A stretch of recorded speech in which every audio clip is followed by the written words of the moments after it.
Sorry about those technical issues. We've just come down past the dam trying to locate on these lines. I believe you heard line on the dam cam. I didn't hear anything. I'm pretty close to the dam, but maybe it was all the vehicle engine was running. Just gonna scout around this area and see if we can pick up tracks. I'm sure they came down this way. Buffalo were in the Moati yesterday evening. Perhaps they were following up on them.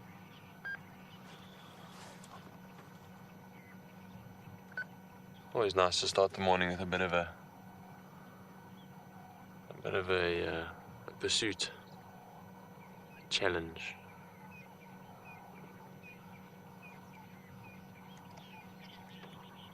Well, I think we're gonna just carry on down here slowly, see what tracks you can pick up. So let's send you over to Tristan so you can say hello.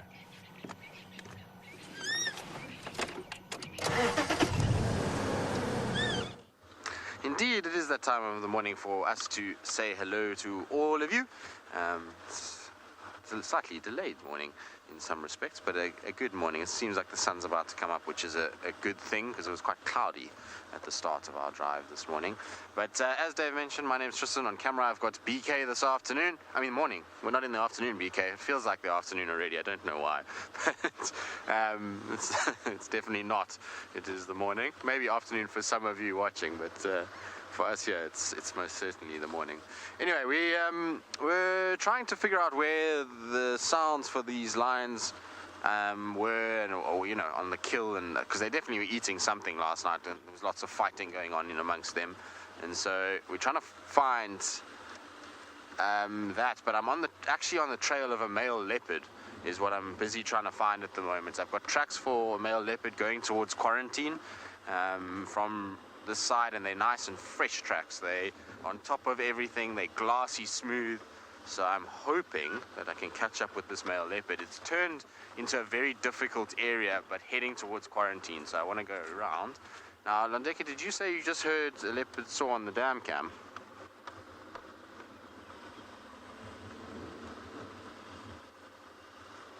Lion roars. Okay, interesting. But I was going to say, if it was this leopard, I was going to be quite excited by that, but lions, just for the record, don't soar. They are roaring animals. How far was it? Does anybody know? Does it sound close or not? Alright. Lions, where did you go? So Emma is saying it's a leopard. Landeka is saying it's a lion. We've got sawing and roaring. I'm worried. I'm worried about what's going on in our final control this morning. Yeah, properly awkward, you two. You guys need to sort yourselves out in there. Anyway, I'm going to go on the fact that there's a leopard somewhere close by, and I'm going to try and find it. Whether it was that made the noise or lions, I'm not sure, but we'll wing it and we'll try and figure it out. I think Dave came this way this morning, so if they haven't popped out, it's hyenas. BK is spotting tracks and looking, so he saw some tracks going up the road, but they're for the hyenas. This road is just hyenas central because they come off the den and they go up towards quarantine. And the hyenas last night were very, very busy. They ate our vacuum cleaner that we clean our cars with. Also, did you guys notice how shiny Rusty is? It was cleanup day yesterday and we gave Rusty a proper cleaning. So Rusty's bonnet is shining once again and not covered with a layer of thick dust. And so we were using the vacuum cleaner, and the hyenas have torn the vacuum cleaner to pieces. There's bits of vacuum hose everywhere. The vacuum cleaner itself looks like Dave's pot that he found the other day, which is very, very, very naughty. Alright, I'm going to try and just go and check up towards quarantine. I'm hopefully going to be able to find this leopard. While we do this, let's send you to andBeyond Ngala for this first time this morning, and Nikki so he can say good morning.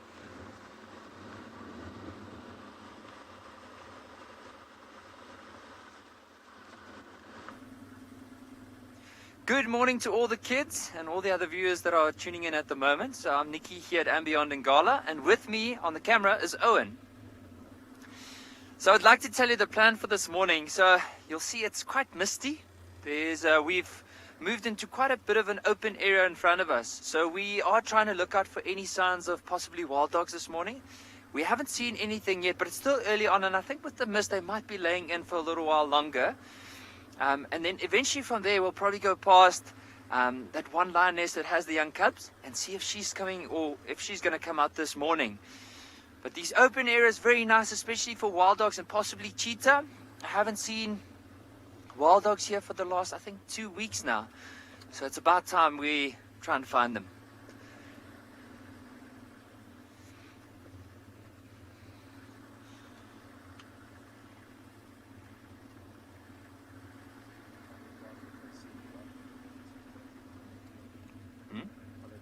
No. So we are going to apologize though. So if you do see Owen wiping the lens the whole time, it's just because there's quite a lot of moisture in the air, and so it fogs up the lens. So as we go on, you might just see a few cleans. Please don't worry too much about that. It's just so that he can make sure that we can see, or you can see what we're seeing now at the moment. But also what's quite nice about a beautiful morning like this is sometimes early on you can hear the southern ground hornbills calling, and they have that sounds like a distant African drum.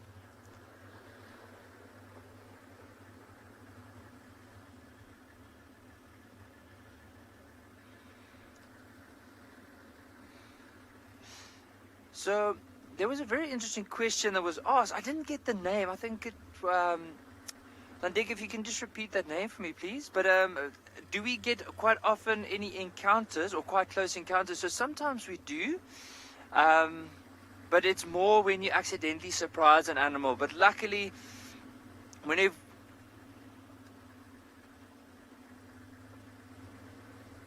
so I would say with the encounters we don't really get as many. There are sometimes, I mean, you'll drive and then there'll be like a really dense area, and as you get around it, suddenly there's an elephant right there. But normally what we try and do is then immediately just get a little bit of distance so we can have some space between us and that animal, so it doesn't feel too threatened. It feels a little bit more relaxed because we're moving away. But there's sometimes, I mean, it's really hard to give an exact answer on that, but there's sometimes a chance where you might get a close encounter. But touch wood, myself and Owen, we haven't had a close encounter yet.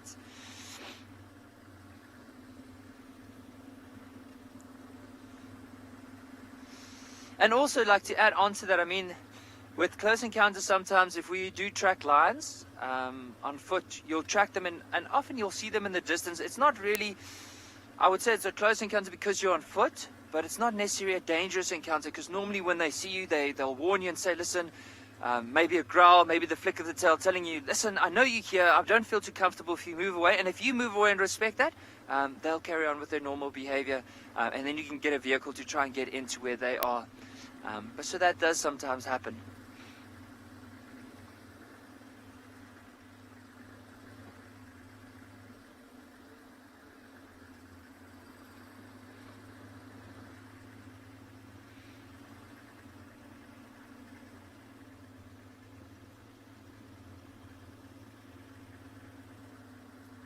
Samora, age 10, that's a very good question you ask. You know what? I would like to show you on a book. Like, how do I know it's a cat print or possibly a dog? So we have this little book that we give all our guests. It's called A Guide's Journal. Now, if I move to the back here, this is probably the page that we want to focus on. So if you look at something that has a potential dog track, so even if you have a dog at home, you'll notice that they have two lobes on this bigger pad right over here. So the back pad, so if you had to take my palm, so it would be this part right over here on your palm. And then the fingers here would be the digits that you see right over here. So a dog normally has two lobes at the back, and then at the front of each of the lobe, you can see the claws in the sand. But with a cat, let's use this lion paw right over here because it's slightly bigger. You'll notice there's three lobes. So 1, 2, 3. And then you also notice, like right over here, this side here. Sorry, I'm shaking quite a bit because it's cold. But this one right over here, there's no claws. Because with cats, they are ambush predators. So what they need to do is they need to tuck away their claws and only use them when it's necessary. Because if they had to expose their claws and they were walking on especially a hard surface, their claws would be worn down. And so because of that, the chances are if they do grab hold of something, it might get away because the claws will be blunt. The only cat-like, or say the only cat with claws would be the cheetah. Now, the reason why the cheetah, so you can see 3 lobes at the back, but then the claws in the front here.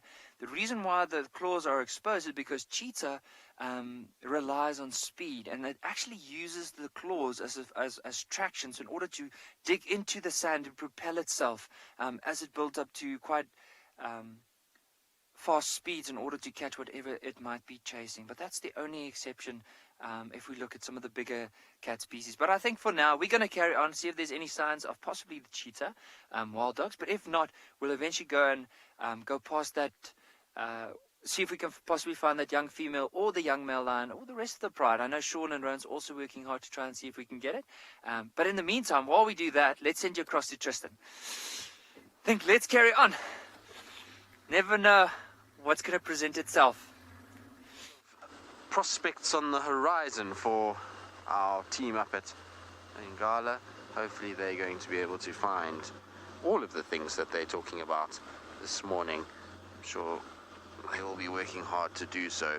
We are still looking around for this leopard, well, track at least, that hopefully comes out from where I last saw them. They basically were walking straight to where I am now from the other road, so they should theoretically hit this road if they were to come out. He could be still in the drainage line behind me here somewhere.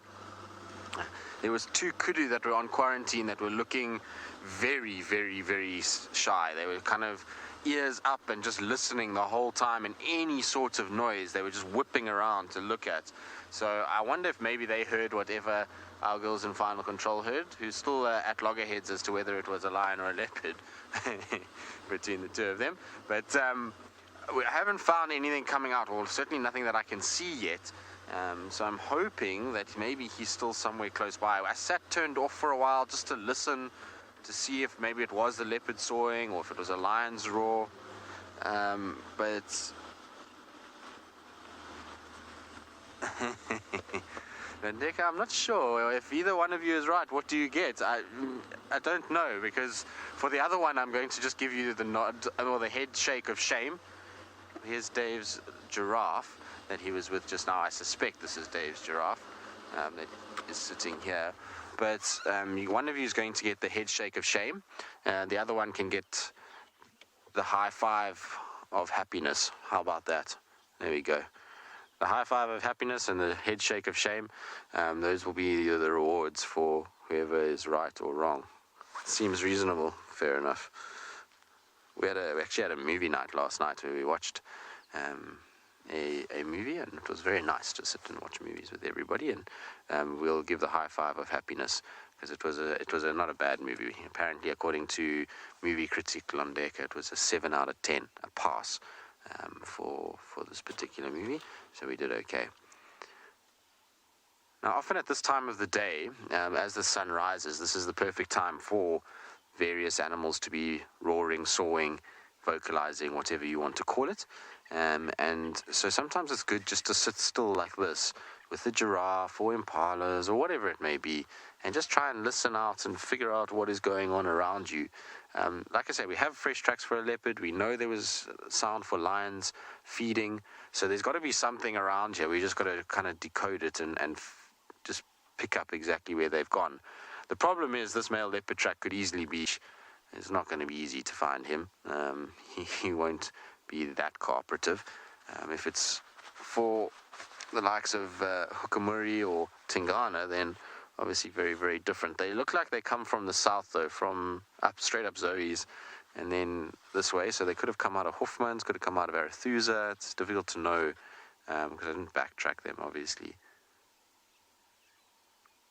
But there's no sound. I haven't heard anything. We've been sitting off for quite a while. So I'm going to have to rely on all of you that watch the dam cam on a separate feed to see if you guys pick up any more audios or audio vocalizations or anything like that. That'll help us. There's an elephant making a noise. The Ellies were also busy last night around camp. They made a lot of noise.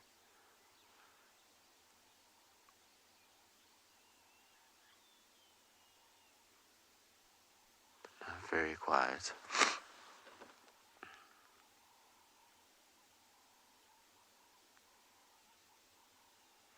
Alright, so I'm going to just keep trolling around this area, try and see if I can find where this leopard came out, or if it has come out. And while I do that, I'm going to send you back up to Ngala. They've got a stripy animal to start off the day.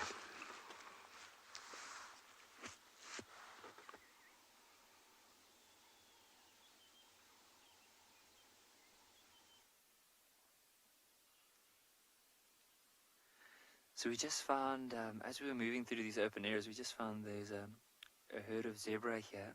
And you see there's a few that they actually have their heads down in the grass at the moment. And they're probably just feeding. You can imagine early part of the morning, now it's time for breakfast. So they're probably going to move through this area, eat as much grass as they possibly can. And as it starts warming up, they'll probably then head towards water. But for now, definitely is my favorite animal, like a zebra. And the reason being is because you'll see now when they turn, especially this one that we're looking at, of course the stripe pattern is very beautiful. And you even notice like between these darker stripes, these lighter stripes called shadow stripes. And every single zebra has a unique stripe pattern, almost like our fingerprints. But if you look at the neck, have you noticed that the stripes run from the neck into the mane? And that the mane from between the shoulders to between the ears is exactly the same height. You'll see now, especially if the one like lifts up their head and they start turning more towards us.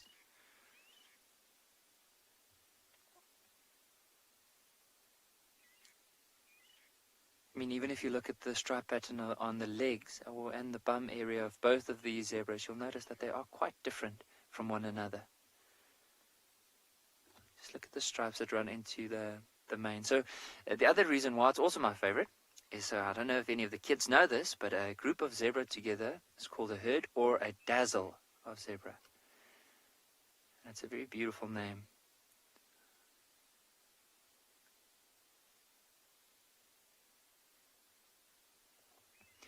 Now you notice there was a bird that just flew past. Just want to see if we can see where it landed. Oh, there it is. So Owen, can you see just slightly right of it, there's two blackish birds. You'll have to just...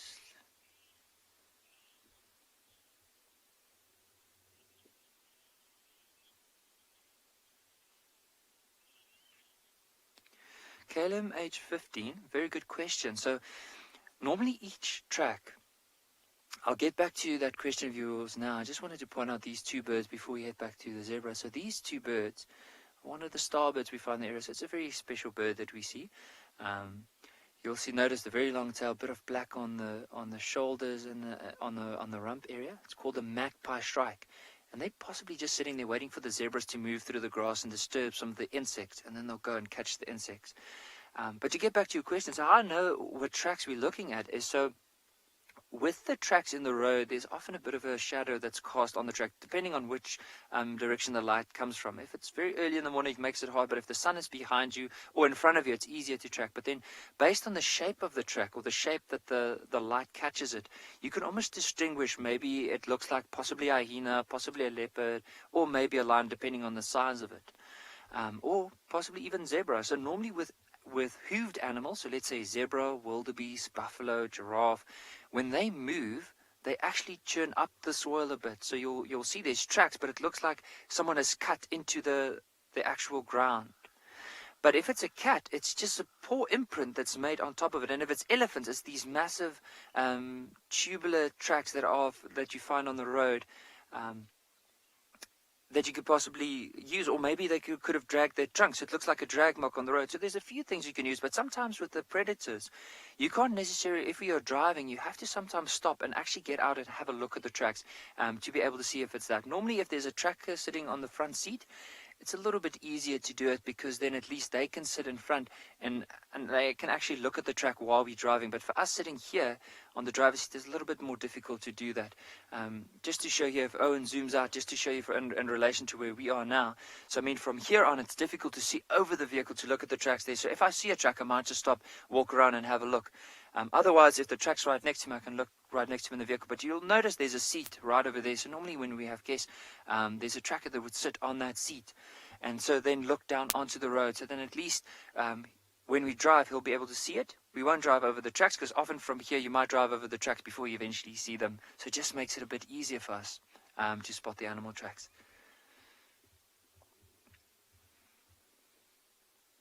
But this is one of my favorite areas on the reserve. So we just want to quickly have a look at this bit. Yeah.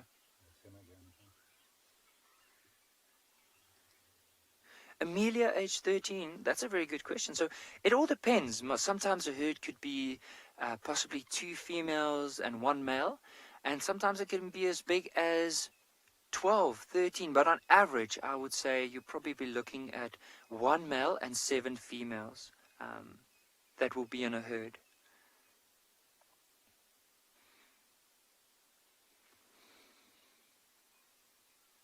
Does it look like there's a bird on this one's nose, or is that just the stripe pattern? It's just interesting. Oh, just the stripe pattern.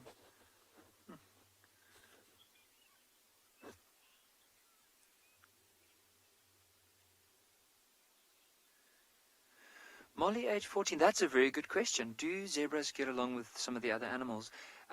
You often find leopards, especially if you look at some of the documentaries. Did I say leopards or zebra? So with the sorry, let me just rephrase it. So with the zebra, often you find them a lot with wildebeest or possibly impala or giraffes. The giraffes, or the reason why they join up with other animals is because of safety in numbers. The more eyes, the more ears, the safer they feel. So what they would do is there's also a very mutual relationship between zebra and wildebeest. You'll find that zebra often eat the taller grass, exposing the shorter, sweeter grass for the wildebeest for them to eat. And that's why often you find a lot of zebra and a lot of wildebeest together. If you look at some of the documentaries on the Great Migration, you'll find a lot of that. But if you find impala, maybe giraffe, possibly more wildebeest, or even like something like a duiker that might be near the zebra, it is just because safety in numbers. They know that they're not a threat. And because they know they're not a threat, they just know, at least with the more eyes and the more ears there, the safer they would be. And everything in the bush is regarding or revolves around survival. And for them, they'll use anything and any other animal in order to do so.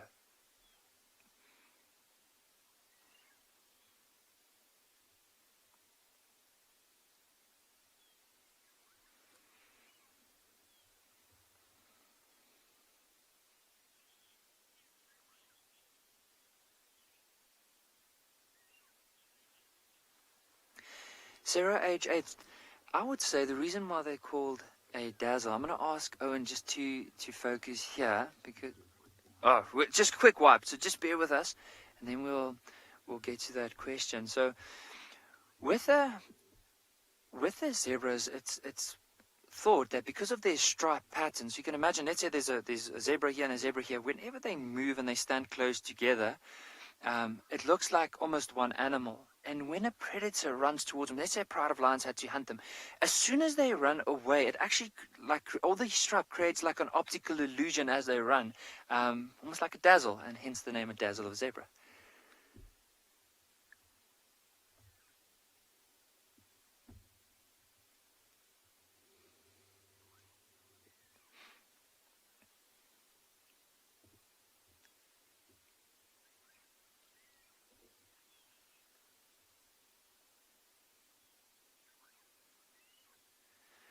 This one is enjoying the breakfast. Oh, they are just such beautiful animals. And the only thing, like, I don't know, what is the bird right next to that zebra?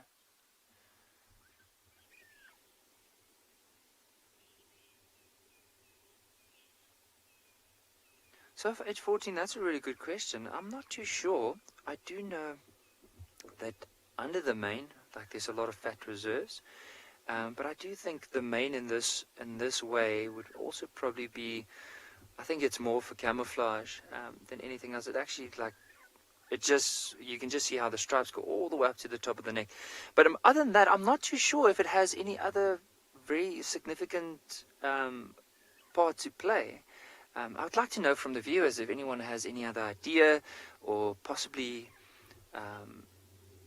an indication of why that could be. And also what I'll try and do is I'll try and see if I can read up a little bit more about it. If we do see them this afternoon, I'll be able to have a better answer on that. But from my understanding, I know under the main there's quite a lot of fat reserves, and then of course if you look at the stripes that go all the way up, my interpretation would be it helps to break up the outline of the body, so it just helps with that camouflage.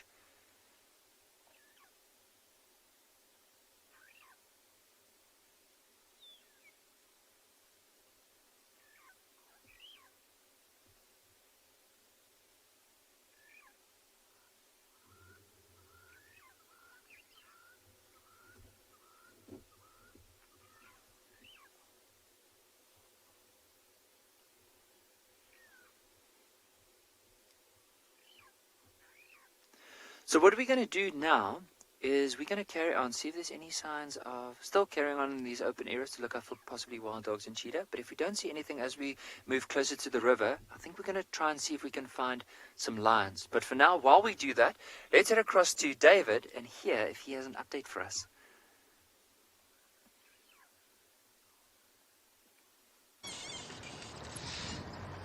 Welcome back. We have been doing a spot of tracking, been up and down, off and around the vehicle. We had some male leopard tracks heading east from here. We're now back at the dam, and we followed him down into the drainage line. We can't drive there anymore, so we're just going to loop around and see if we can pick up on something. So I have a quick hello, good morning to the hippo.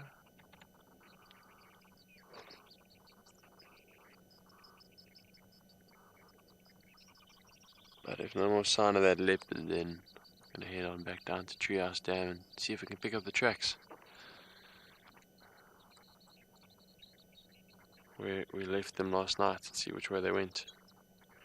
I did hear a lion calling. It's possibly what you heard on the dam cam, but it sounded very far away. Sounded towards Buffelshoek side.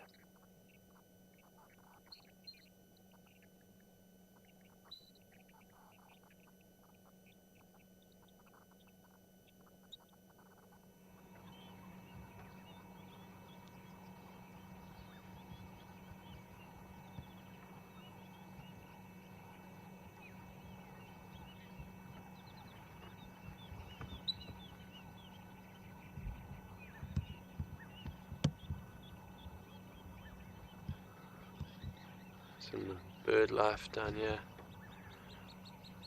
on the water, little grebes, and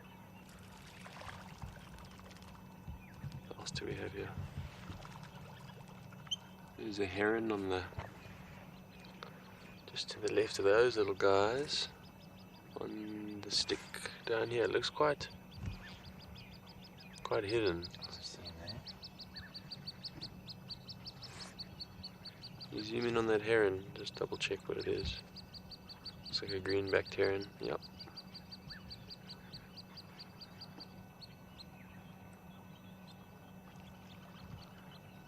Beautiful green-backed heron. Wonder what it's having a go at. Eating something. Perhaps tadpoles?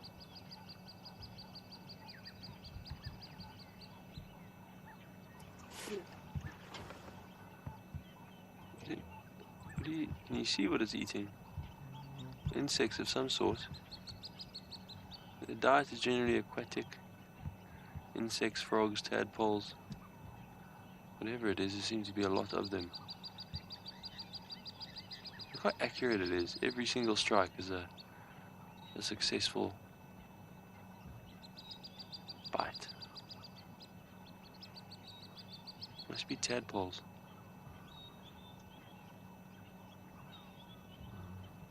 Hard to see. Something very small.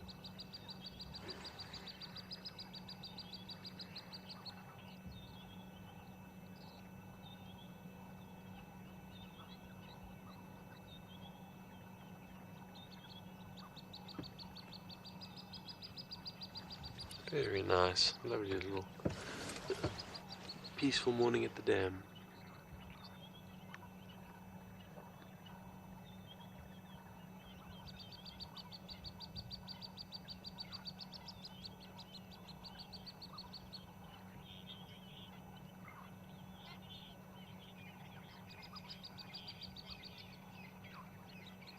Oliver, you're 13 years old. Good morning and welcome to the show. You've asked how many hippos could be in this dam. Right now there's only one. There could be more. Could very well be a little pod of hippo, big enough to support a pod. And hippo come and go, they move from water sources. But at the moment only one, and I've only actually ever seen one here. I can't remember there being more.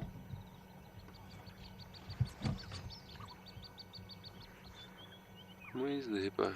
Gone under.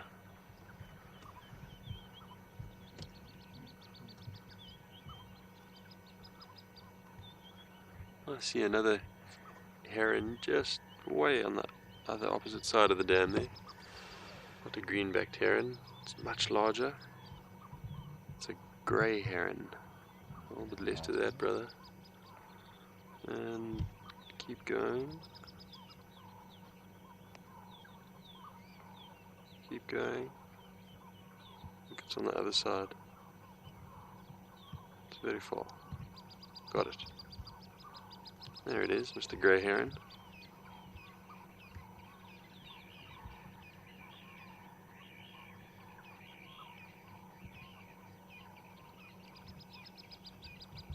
Also looking for a snack, no doubt. These are excellent at fishing. With their beaks they can catch and pierce fish, swimming fish. Very accurate. Always fascinates me how accurate birds are with their beaks. Even watching little green-backed heron this morning picking at tadpoles or whatever it's fishing for. It's so accurate. Or you watch a hornbill with its big yellow banana looking beak picking ants or termites or whatever it's grabbing off the floor. It's perfectly accurate.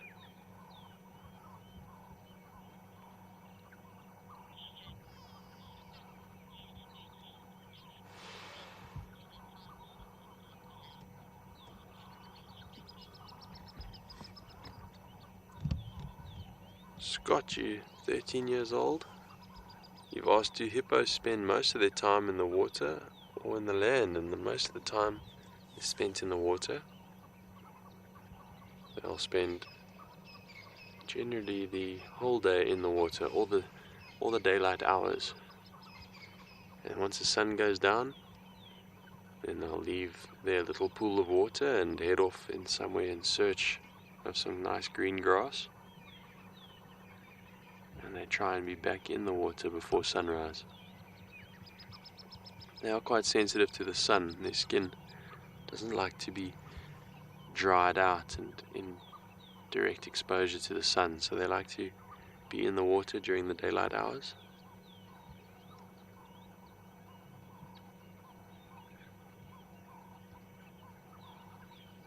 This is where they feel comfortable, this is where they feel safe, in the water.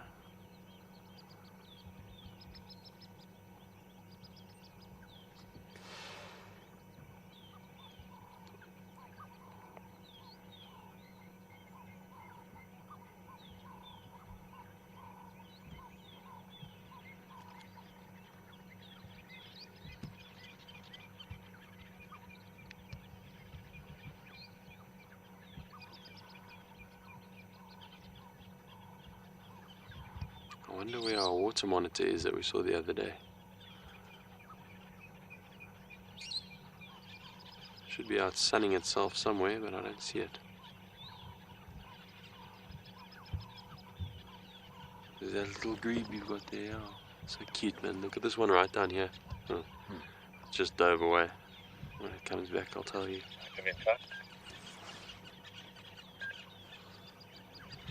Very cute little duck dives to go and find whatever they're looking for down there.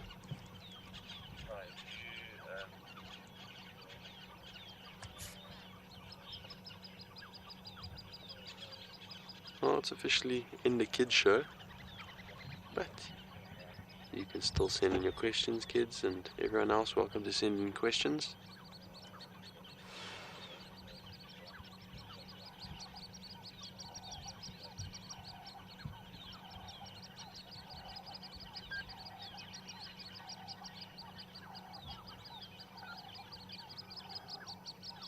Well, I thought our little grebe that was right down here was going to resurface, but we've got these guys racing across the waterway. Very cute. You can just imagine those little legs paddling at 100 miles an hour below that little body.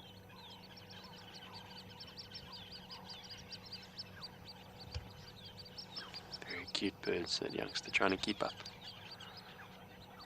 Well, speaking of birds, I believe we've got a very cool bird over on Ngala, so let's send you over there and see what they have.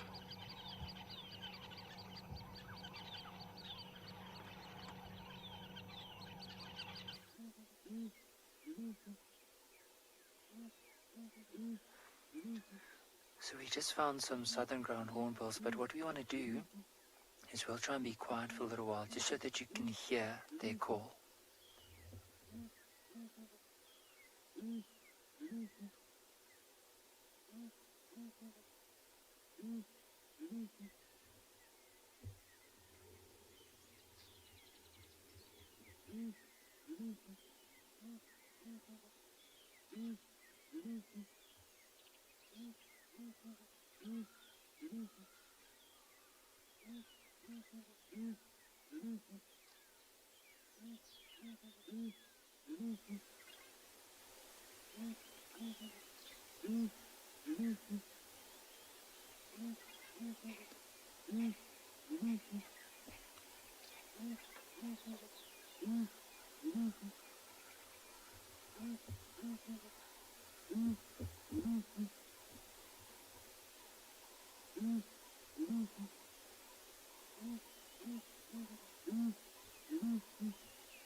Megan, like how beautiful this is. So doesn't it just sound like the sound of an African drum in the distance?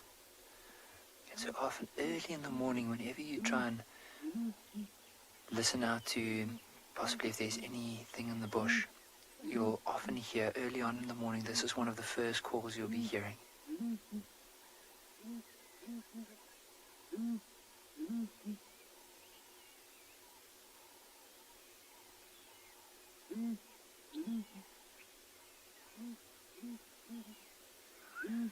And the thing is, this is just one that we can hear calling that's on this branch. The others are just off to the right. So this is probably a little family unit that got split up. And now it's just calling early on in the morning just to establish and find out exactly where the others are. They know where they are, and I think eventually from here on they'll probably move to the ground. And you can see like longbill, and early on it was rubbing up against the branch, so they do catch quite a bit of snakes, any insects, so that probably as it warms up and they can see a bit better, they'll come down onto the ground and start moving. And look out for possibly some breakfast. But let's just listen out again.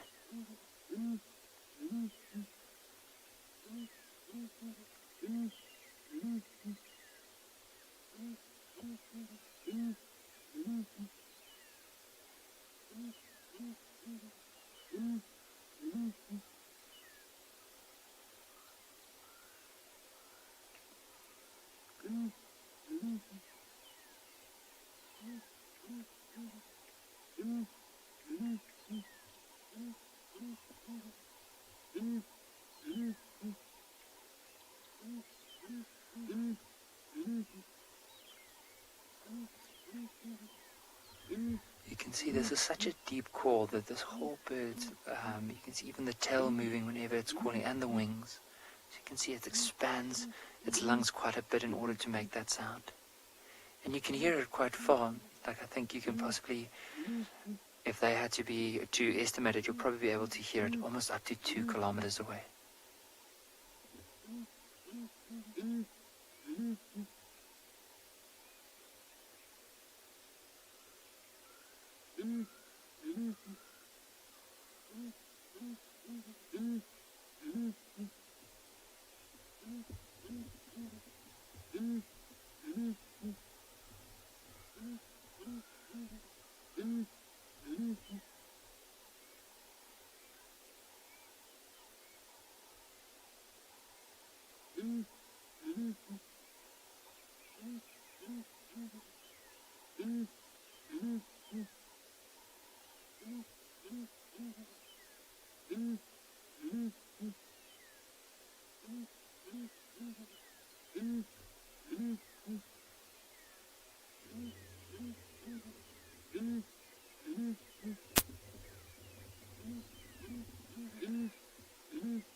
So all the viewers can probably imagine, like early on this morning, so look at how misty it is. So just to paint the pictures, that's very misty.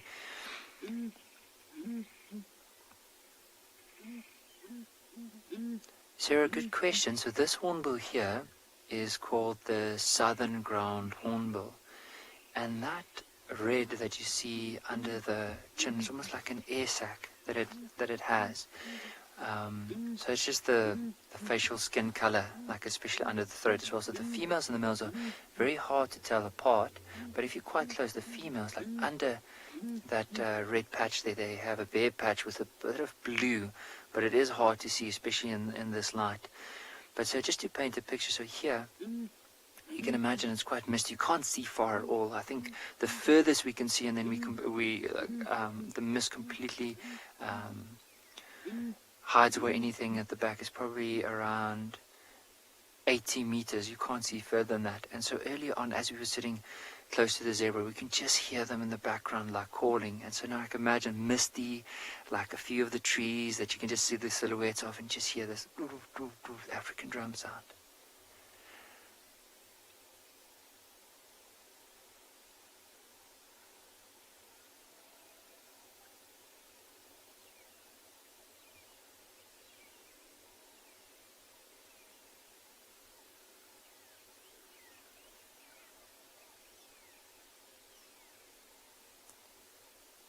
Let's see if this hornbill is going to sharpen its beak now, because often if they, there we go. Because often after they call like that, especially if they sit on a dead tree, they'll sharpen their beak with a possibly a branch, or if there's a rock nearby, you can often see them like rubbing their beak against it. Maybe even just cleaning it. Don't know if this morning if they might have already started like looking out for possibly breakfast, and then as they flew up onto the top just to use it as a vantage point, probably just quickly cleaning that bill before they carry on. But I think for now we're going to carry on. Let's leave them be, and then we're going to start heading towards the river from here. But what a beautiful sighting this morning.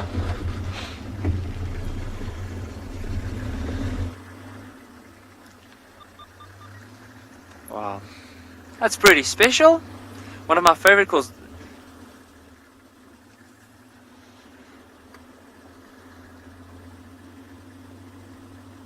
So while we're going to carry on to look out for possibly lions, there's actually a jumping spider moving towards the lens now. You'll probably see it moving up the lens. Oh, it just went up. But while we're having a look at this jumping spider, make sure it doesn't jump on Owen. We're going to send you across to David with the spider as well.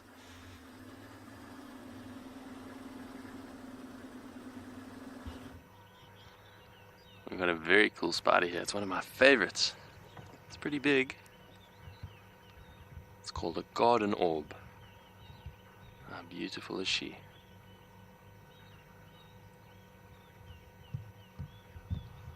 Similar to the golden orb, one of the easiest ways to tell them apart if you're just looking at the web is that the garden orb has that, see that white zigzag? It's unique and it's called a stabulamentum. We have different theories as to why she does that. The most common theories, hypotheses, are that because of the UV reflection in that silk, or that web, it makes it easier for birds and large animals to see the web, so that it doesn't get damaged unnecessarily, and also it attracts insects which can see in that ultraviolet spectrum, attracts them to the web. So I suppose a twofold use for having that stabilimentum, that obvious white zigzag. It's often all you see of the web. To make it more visible to large animals and birds that would destroy the web accidentally, and then also to attract insects, attract her next snack.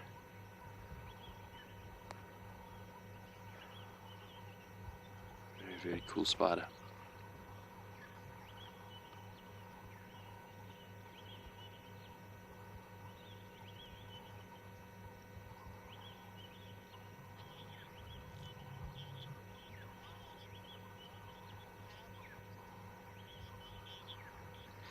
Samantha, you're 15. You've asked why are they called garden orbs and golden orbs. Ooh, what's happened? Something's landed in her web. Hey, you guys are witnessing. Oh, that is cool. Look at that. She's just caught. Looks like a little grasshopper. Just landed in her web.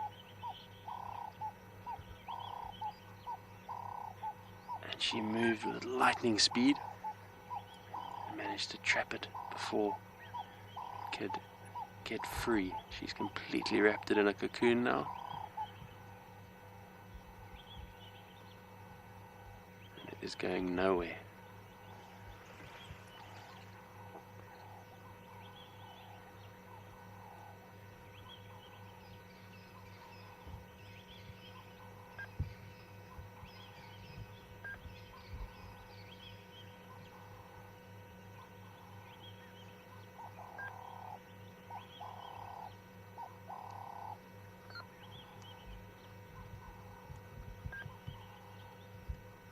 Just appreciate the utter perfection of the spider. How synchronized its movements are as it brings that web out of its abdomen, wraps up that little grasshopper.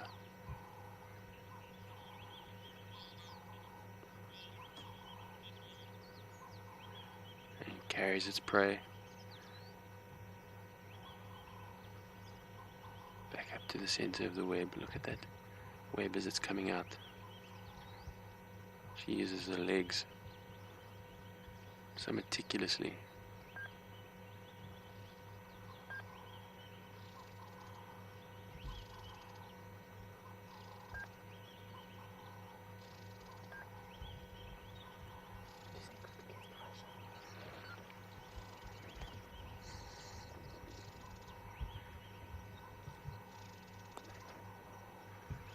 Very, very cool. That is something very special.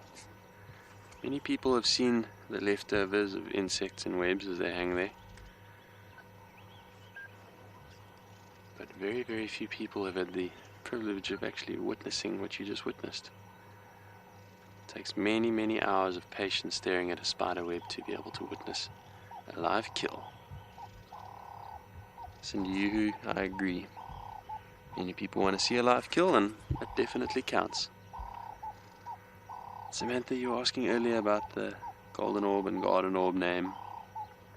Obviously the Latin names are more descriptive, but in layman's terms, in common naming of animals, we generally use something that reminds us of them, and golden orbs have a very golden web. You can see it in the sunlight. It's got a yellow golden hue. And that's where that name comes from. And then the garden orbs, I can only imagine it's from people seeing a lot of them in their gardens. Common garden spider, so that's where it gets its name from.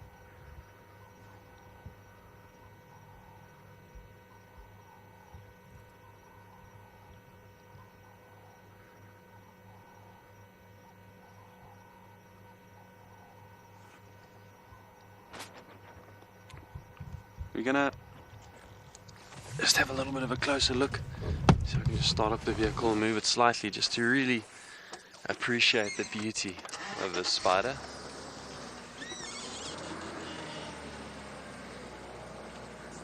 This arachnid. Remember, we get two major different types of spiders. The ones that live in the trees and the ones that live on the ground. I think that's going to work for you, brother. A little bit closer there. Let Alex really show you the detail of this beautiful spider. So this is one of the araneomorphs. That's what they get called. The ones that live in trees, or they are aerial. They spin their webs in an aerial manner up off the ground. And you get your mygalomorphs, the ones that live on the ground, like your baboon spiders. Lots of little spiders. We've got so many different species of spiders, thousands. And we're still finding more and identifying more. It really is a whole another world when you start studying spiders. Catch the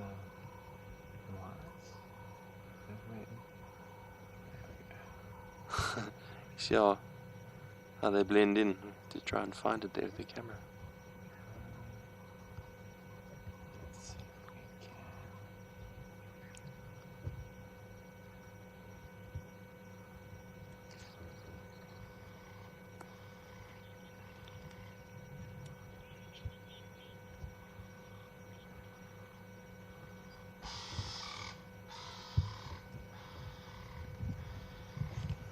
Looks like she's already feeding. Oftentimes they'll wait.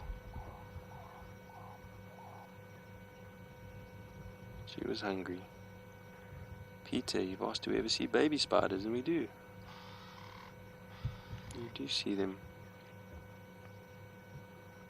With the orbs typically on the end of the season, which is actually now. Around now, as the winter sets in, they will lay their eggs. And then climb up off their web, sometimes down onto the ground, sometimes onto a tree branch, and then they die. They don't live very long, just under a year. I know the golden orb lives around 350 something days. I'm not sure of the garden orb, but I imagine it's the same. And then those babies will have to make their own way. But you do sometimes see them on the webs.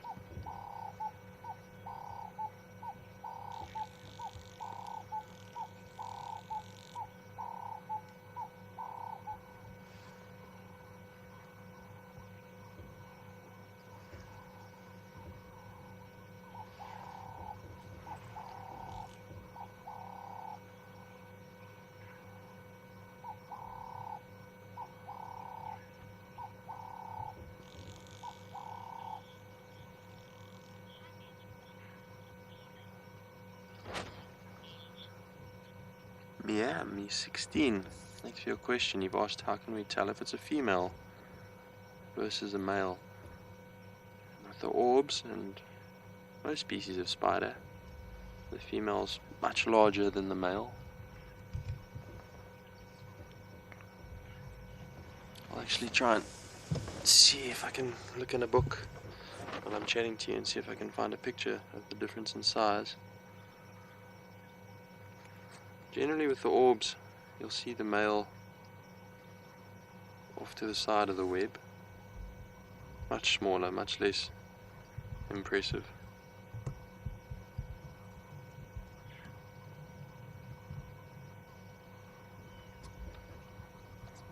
So I know that this is a female because she's so big and beautiful. It's like a golden orb.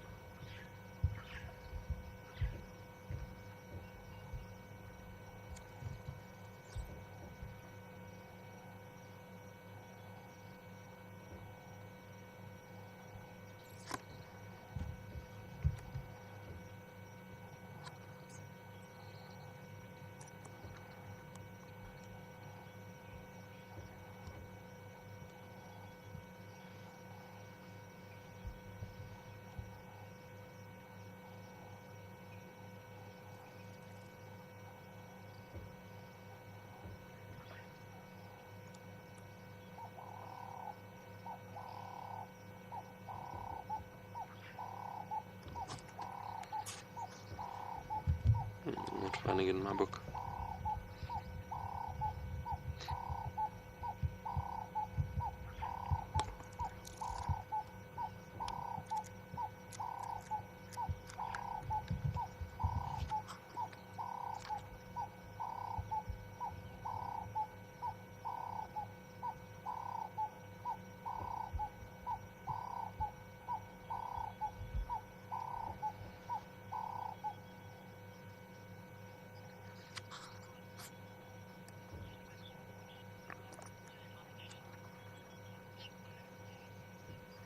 Well, this has been super cool. Really, really an awesome sighting.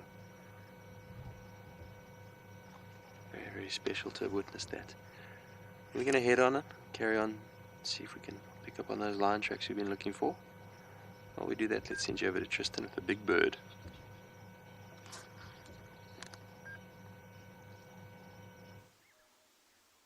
We do have a big bird, a beautiful big bird. It's probably one of the most striking in terms of colors and the way that it looks. And I haven't seen one since I've been back, so nice to see a bit of a yawn. Morning, saddle-billed stork. Just waking up, I think like all of us, catching a little bit of sun on a coolish morning and making sure that it just wakes up on the right side of the bed. A little bit of a yawn. You can see it's a male from here, which is quite nice because sometimes it's tricky to see it, but just because he's sort of got a clear background, you can just make out his yellow wattles that sit underneath his beak. So those yellow wattles are indicative of a male, also a dark eye. The female will have quite a light yellow eye, so much easier to sort of ID male and female when you're a bit closer. But from here, at least the wattles kind of wagging in the breeze are a good thing. Now, these particular birds normally are in pairs, so I'm quite surprised that it's just the one.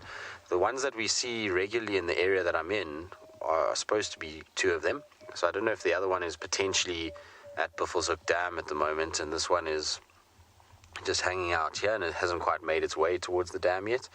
But these guys will be hoping that these dams start to recede, because the reason for that is that as the water starts to go down, so there's going to be cracked mud that's going to develop. Now, that cracked mud is the perfect safe haven for things like frogs, and it's the perfect place for these guys to go hunting.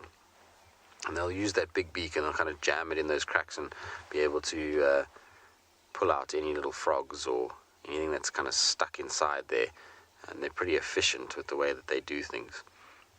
I've seen them take quite large prey items before, so quite large fish, and in particular terrapins, which is crazy. I remember seeing one a few years ago that grabbed a terrapin, and the terrapin was, big. It didn't look like this guy was going to swallow it, and it ended up eventually somehow getting it down its gullet, and you could actually see the terrapin sliding down its neck. Its entire neck distended to the shape of the terrapin.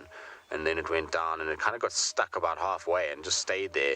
And we sat with this bird for a good 45 minutes, seeing if this terrapin would go down all the way. And by the time we left, it still was sitting in its throat. It had moved a little bit down, but it was kind of just stuck in the throat area, which can't be a very pleasant thing to have a terrapin stuck in your throat. But I saw it then a few days later, and it was fine, and the terrapin wasn't there. So either it regurgitated it or it ended up actually getting it down. But I was pretty surprised at how big a terrapin it went after. The fact that it distended its entire neck to the shape of the terrapin is probably a good indication of how big that food source actually was. Can't imagine it would have been comfortable. A terrapin has a shell and everything else. It must have been a pretty horrible experience having one of those stuck in your throat. That's for sure.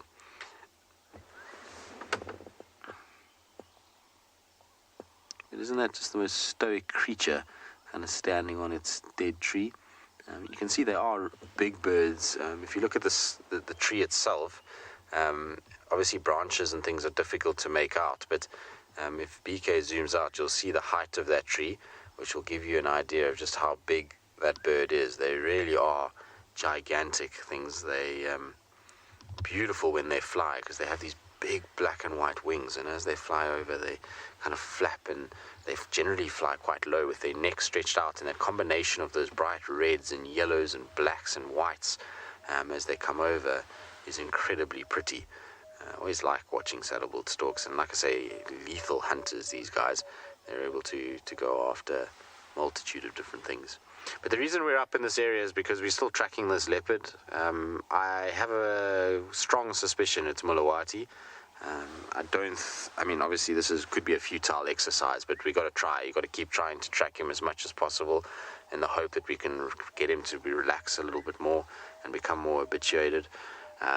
But it's amazing. I was saying to BK how a leopard can be a sneaky creature. This male leopard walked straight over the dam wall in front of the dam cam and clearly wasn't picked up at all. So it gives you an idea of how they can even walk past technology and still sometimes not be caught out. And so he's covered a lot of ground already. He's kind of come all the way from the Zoe side, and he's now crossing through the drainage. The last tracks we had were going into the drainage line off Gowrie Cut Line, heading towards where we are this side. So I'm just checking around Buffelshoek Dam area just to see if he pops out. But his foot is massive, so it's why I think it's Mulawati. Ladna AJ, no idea why the beaks would be such bright orange, such a bright color.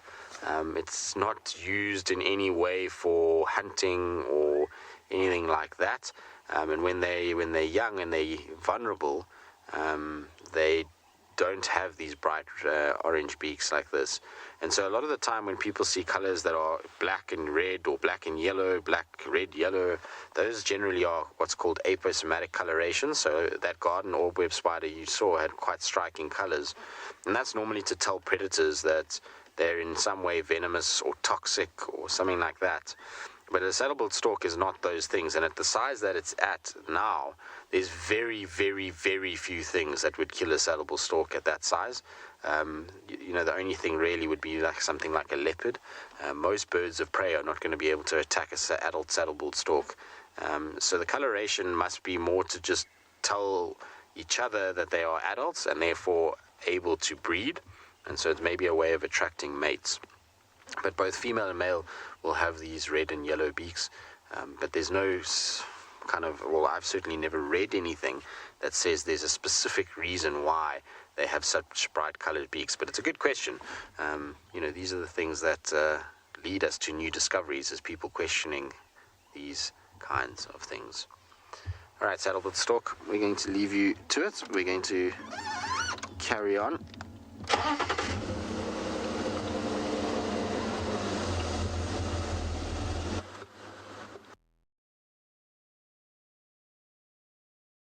And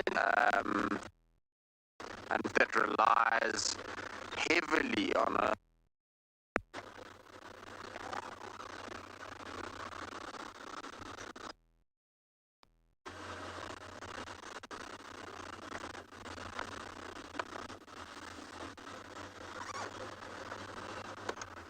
sound in the bottom, so I'm gonna go still and see if it gets better. Hopefully it does. So within South Africa, they are fairly endangered, and the reason why is that they rely on a healthy water system.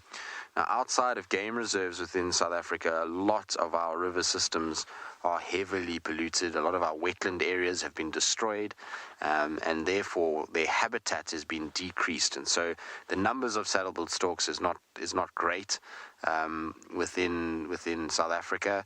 If you go into places like Botswana, and parts of the Zambezi, in Zambia, these guys become a lot more common. But here in South Africa, really, the Kruger National Park is one of the sort of real safe houses for them. And within that system, I'm not sure what the current number is, but a few years ago, there was only 90 breeding pairs, which is not a lot of adult birds that are breeding.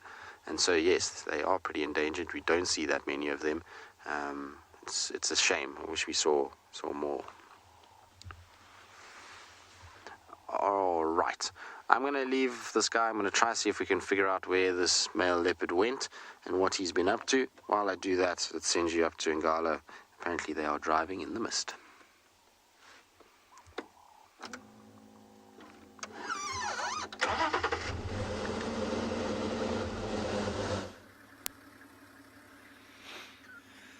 So there's just some tracks in the road. I just want to quickly have a look and see what they are. They might just be hyena, but remember we said we possibly want to see if there's any wild dogs around, so I just want to have a look. Yeah, it looks like there was just a couple of hyenas that came down the road, and there's actually a little patch right in front where it looks like they might have laid down. But let's carry on with our search.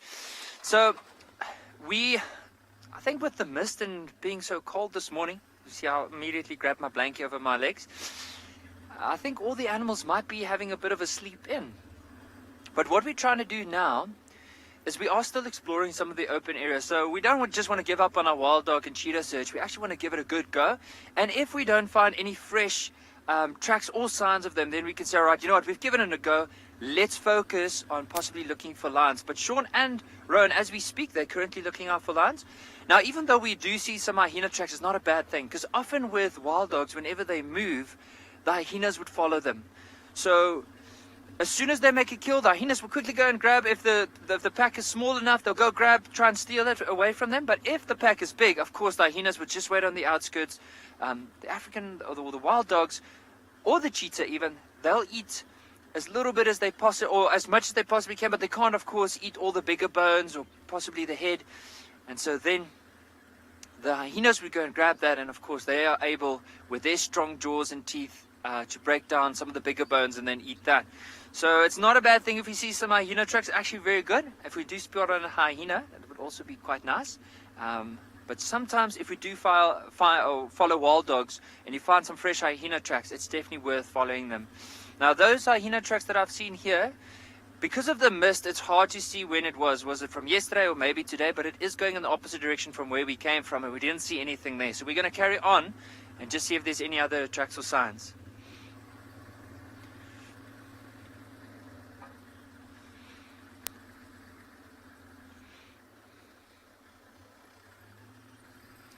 Now in this area here that we're driving in, there's often a little family of jackal that stay here. So I think the other day we counted nearly 5 jackal. And there's a few of these dead trees around. And so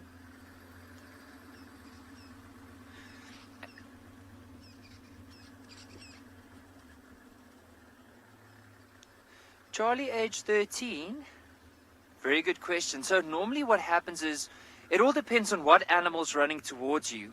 Now, let's say I just walked in the bush. I got off on foot here and I started walking.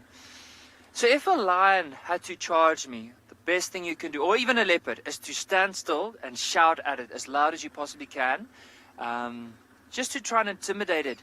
Because when it charges, it doesn't necessarily go out with the thing, or it doesn't go out to necessarily kill you. It just goes out to tell you, listen, I don't want you here, I need you to move off. However, the instinct is to chase whatever runs away from them. So if you don't run away from them, then of course, there's no, they're going to be intimidated by you and eventually turn around. But the biggest thing here is you need to try and move away as far as you possibly can, but not run away from them. If it was something like an elephant, sometimes the more excited you get, the more stressed you might make the elephant. So if it charges and there's no other way to go, the best thing is to possibly just stand still and face the elephant. Is try and be as calm as you possibly can, but try not to run away or try to make too much of a commotion. If it is something like a buffalo bull that is charging you at that moment, I would probably say that you get out of that area as quickly as you possibly can, because unfortunately with the buffalo bull, like if it starts charging, especially if it's very close, there's very few things that will stop it. So then the best thing to do then is just to get out of the way.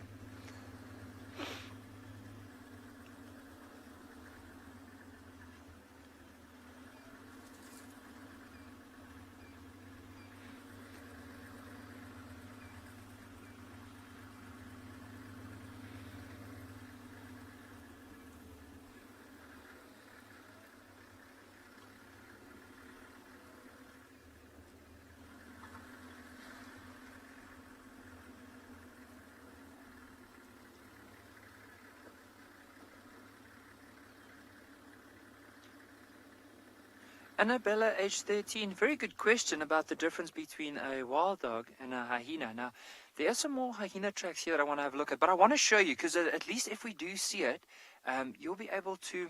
Sorry, I just want to quickly refer to my book here. So just to show you the difference between a hyena and a wild dog is, like, if you look at the hyena, you'll notice quite a bit of a spot pattern.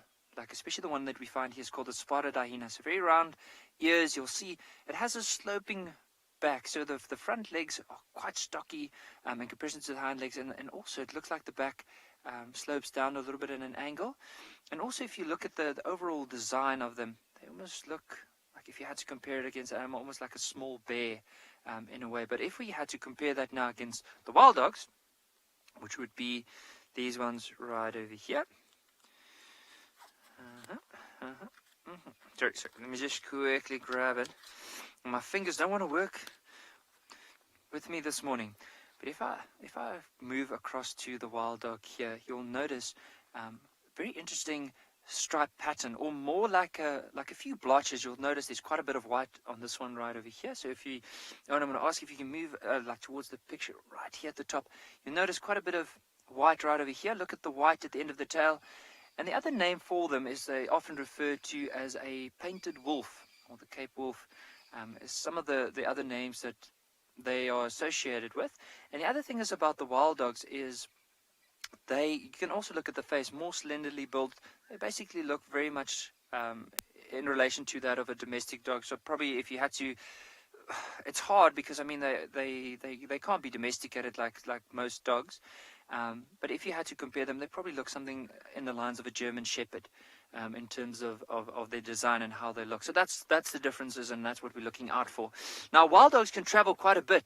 Hyenas as well, but wild dogs are very social animals. And so whenever they move, they can move, well, I've seen wild dogs covering at least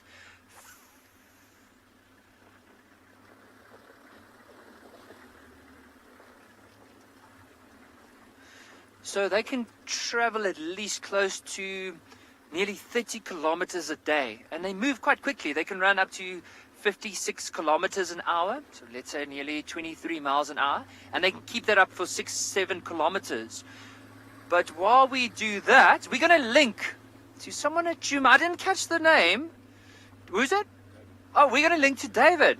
I hope he's well this morning and he can give us a good update. I'm excited. I wonder what they're going to find this morning.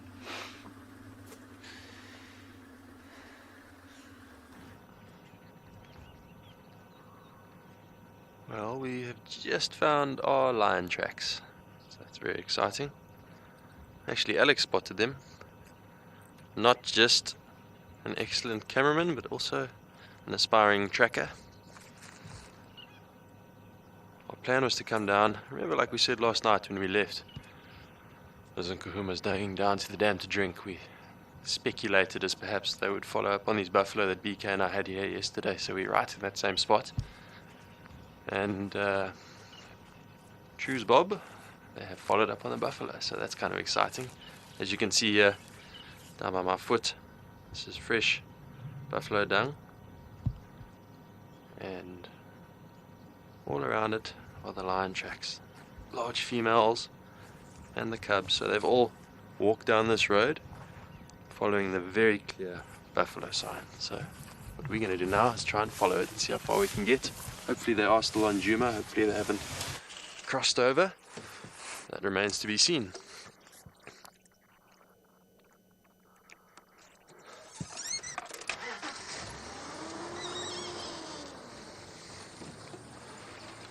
Let's see how we go. If they stick on the road, it'll be pretty easy. If they go off into the bush, it's going to be a bit of slow going. Going to have to get off and walk a bit. But hopefully we can catch up with them.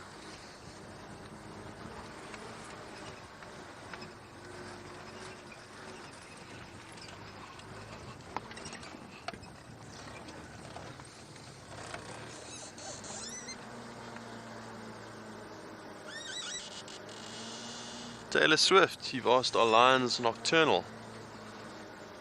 And for the most part, we get them moving at night. I just want to show you these tracks quickly before we move on too far. We do get them moving at night, quite often in the cooler parts of the evening. But they also do tend to move during the day sometimes, although, as you might know, a lot of time it's a lot of sleeping during the day when it's a lot warmer.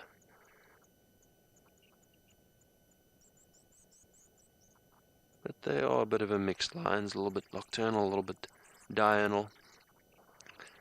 But you are right in assuming that they are mostly nocturnal. So, there's so many tracks here that it's kind of difficult to single out specific tracks. But I'm going to circle a female, a lioness, and I'm going to circle a cub. These two nice tracks.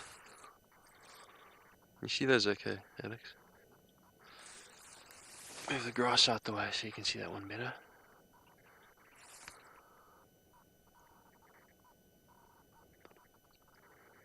And then also, we've got buffalo tracks that they are following. So it's a good start. It's a good start to the morning. It's taken a while though, it's taken us a couple hours. I thought we would have found them a bit earlier, but found them we have, so let's try and follow up on it.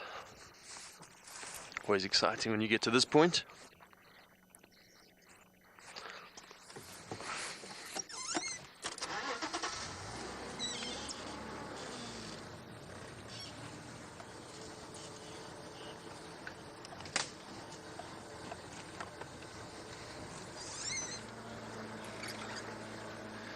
Miam, age 16. You've asked how can we tell how old a footprint is?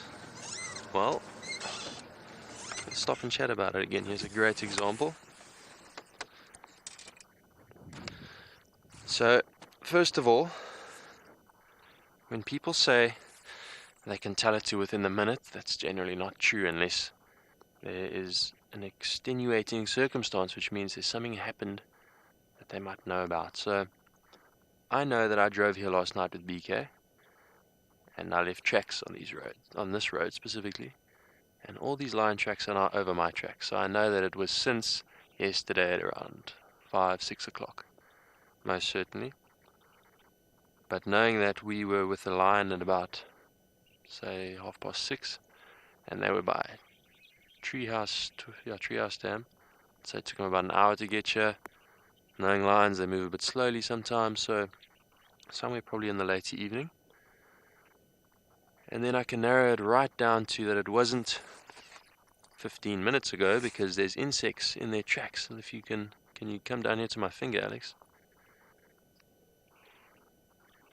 It's a little antlion busy making a little burrow. And that is inside the track that we are following. So that shows me that these lions weren't here 5 minutes ago, because I know it takes about, say, 15 odd minutes for an antlion to build its little funnel there. And then if we look for long enough, I'm sure we'll find some birds crossing over these tracks, which would give us an indication that it was probably during the evening, because I know like a dove will generally only come out in the morning. So to answer your question about how I know how old tracks are, I try and use as many other factors as I can. Insects, birds, other vehicles driving over the tracks. If there was a little drizzle this morning and the drizzle is on top of the tracks, then I can use that time of drizzle to kind of guesstimate the age of the tracks. It's not a perfect science, but those are some of the methods that we use. I don't want to spend too long here. I want to get going on these tracks so that we can try and catch up.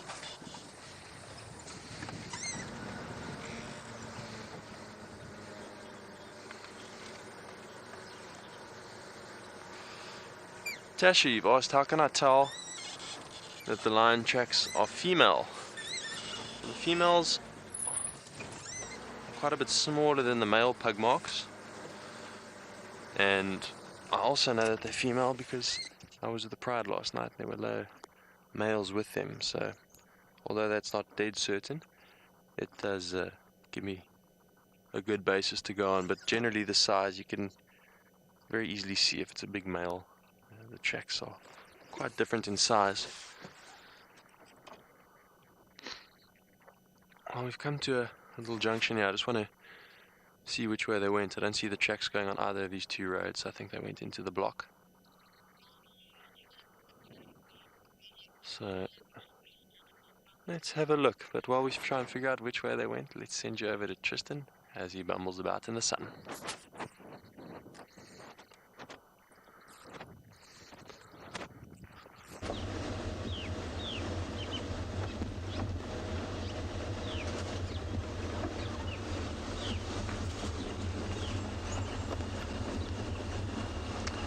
Alright, well, we're still looking for these male leopard tracks. Unfortunately, the last area that they're in is in a very, very bad signal area for us, so I can't really spend time there. So I'm just trying to do loops quite far afield just to try and see if he's come all the way through. He might have just stopped in that drainage line and lay up. I know that a lot of leopards use that drainage line, and it's always been a popular spot for as long as I can remember. I mean, between Karula and Tingana and Mvula, all of them, they all use that, have been in that drainage line. So it's a popular area, but it's so overgrown and thick there at the moment that, like I say, the signal is really, really bad. And we didn't pick up anything coming out on the other side. It's not that to say that it didn't, it's just that that road is so incredibly hard where we had that saddleboard stork, that if a leopard did cross there, the chance of seeing that track is almost zero from the driver's seat. If you had a tracker, a little bit different, but from our side, it's going to be near impossible to spot those tracks crossing that hardness of road. So what I'm going to do is I just want to check quickly to the east and see what's happening, but I'm still very confused by these lions. I mean, we had very clear audio of them fighting and growling, which is generally a sign that they've got a kill, and yet we found no sign of them. Anyway, alright, so I'm going to head to the eastern side, just keep checking around. In the meantime, though, I'm going to send you across to Nikki, who's got a monkey.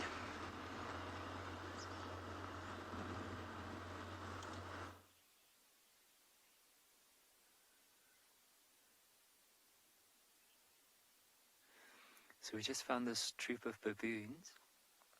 And the ones that we have in the middle of the screen is actually a mother with a youngster that just jumped off and he moved into the grass. So she's probably going to go and fetch him. And like, he was pretty young, so he's just exploring the area. So probably just grab and put him back on her back or even onto her belly. Just give it them time, see if they move out. But you can see there's a whole troop that's now moving in at as we speak. There's a little one. See how mom's just moving, maybe just moving one or two rocks, see if there's anything underneath.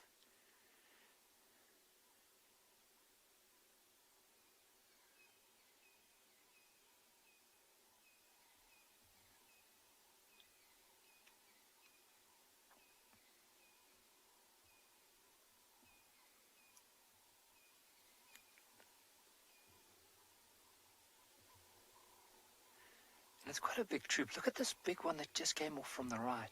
Wow. Look at the size of him in comparison to the others. He must probably be one of the dominant males that's leading this troop. It also looks like he has a little limp, so he's probably been in a few fights, or maybe.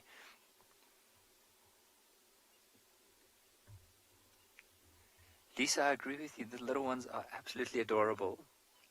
And the whole way they move, and sometimes, especially, you should see some of the bigger ones would just move and they'll like flick the rocks up, and the little one would actually go and try and grab something before there's even anything there. So you can see they're very, very curious. But just look at the whole troop moving in. Look at that one there, right in the middle of the road. Did you see that little one that just jumped off Mom's back?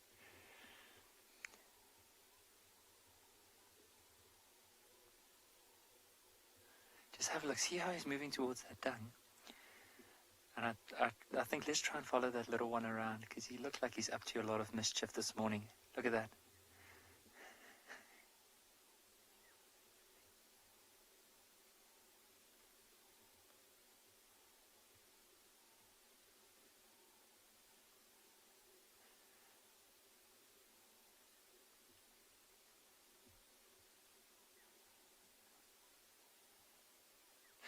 I think this little one got the manual wrong. See how the mom's eating like the very top of the grass and some of the plants there, and you find this little one's actually just biting the stem. I think he got it all, like completely wrong.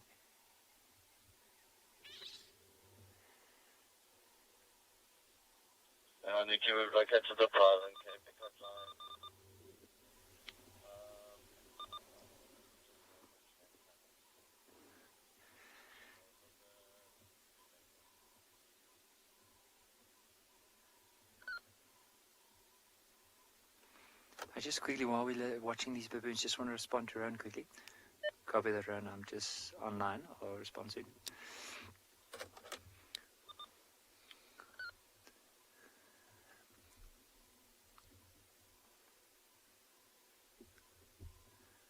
Wow, just look at the whole troop. There's even a small youngster also coming in the back.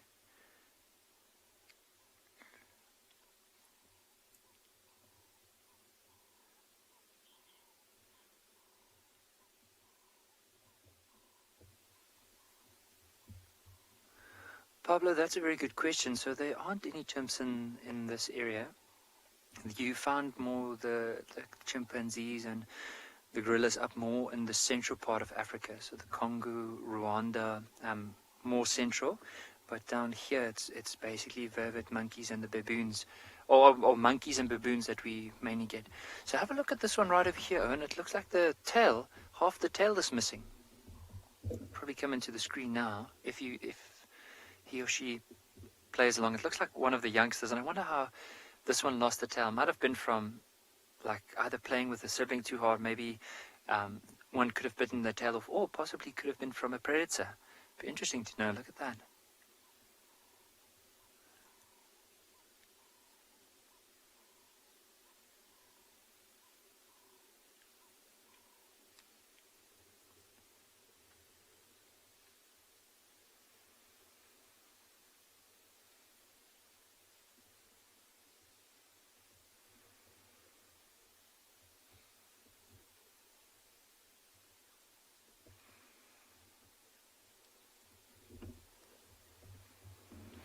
So there's a big open grassland on this side that the whole troop has now started to fan out in this open area.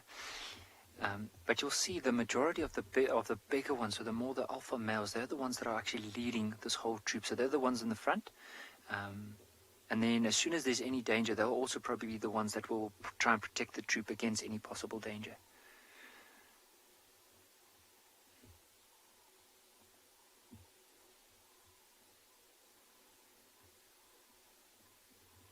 So what they're doing now is they're actually fanning in this open area so that if there's any insects or anything that they flush up, they can go and grab it. Because if they're all close together, then of course some of them aren't going to get any food. So that's why they're fanning out. But you'll see, even when that happens, now and then there'll be one that moves up into a tree that will act as a sentry to make sure there's no predators around.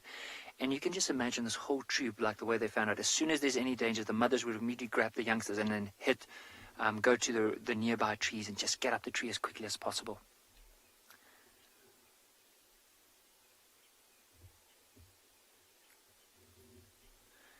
But often baboons, especially in the bush, they're very, very alert animals. As soon as there's anything, either they hear them or they see them, but very good eyesight.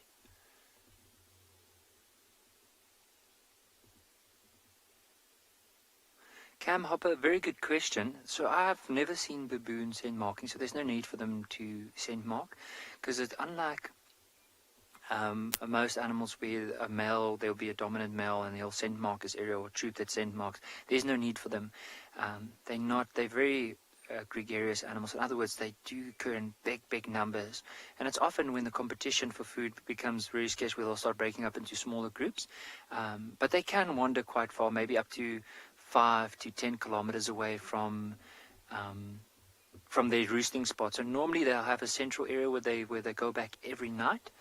And then after that, of course, or from that area, they'll start moving. And normally it's 5 kilometers in either direction.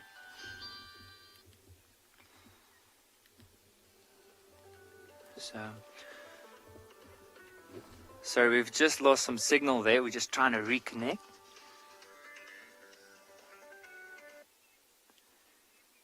Here we go.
unfortunately it sounds like there's a few little gremlins lurking this morning, and so you guys are back on our side now.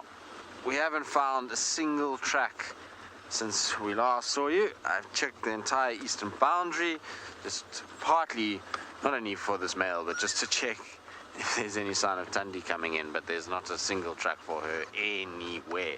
The only thing that was on Chillicut Line was lots of buffalo tracks going into Torchwood, which I think is the two different herds that David and I had yesterday afternoon. I think they've both gone in that direction. So no lion tracks on top of them. So if the lions were on top of the buffalo tracks where David was, then maybe they caught something somewhere there, which will be good. Hopefully David can find what they caught, and if they did catch a buffalo, hopefully it's a big one that they can spend lots of time on our side eating.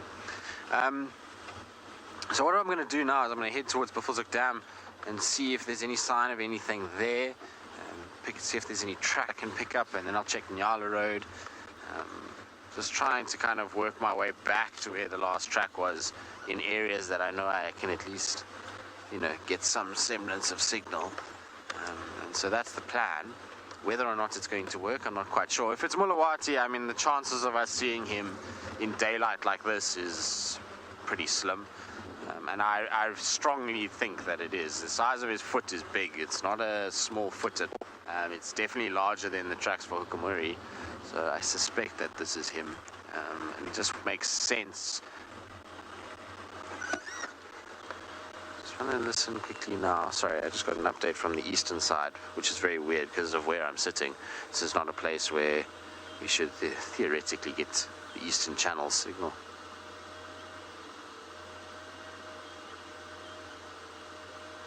Just want to hear where it is. Sounds like maybe on Little Gari. Yeah, Little Gari. So it's Sibui's cubs that they've just found. Crazy that we're picking up signal from up here for our eastern side. And it's a pity that those cubs are on Little Gari. They're dead center on Little Gari, right on the Mulawati. So it's not far from our southern boundary, but I don't think she'll bring them north towards Twin Dams. There's water there, there's structure. So it's kind of the perfect place for them, which is a pity. I was hoping they were going to be much closer to the Chitwa boundary, because that would have definitely allowed us to be able to have a chance to see them. I should have actually gone to Chitwa this morning. I completely forgot about those tracks I had last night, because we had tech issues last night with Rusty. Rusty blew a fuse, but it took us a while to figure that out, and so we had no power to the camera. And so I was on the tracks for what looked like Kuchava and the cub, and then had to kind of abandon that search to come all the way back to camp. I should have actually gone there. I completely forgot, but I got excited about the fact that we had audio for lions and tracks for a male leopard. Got badly sidetracked. Maybe this afternoon I'll have to go back and try again. Lots of spider webs on this road, BK.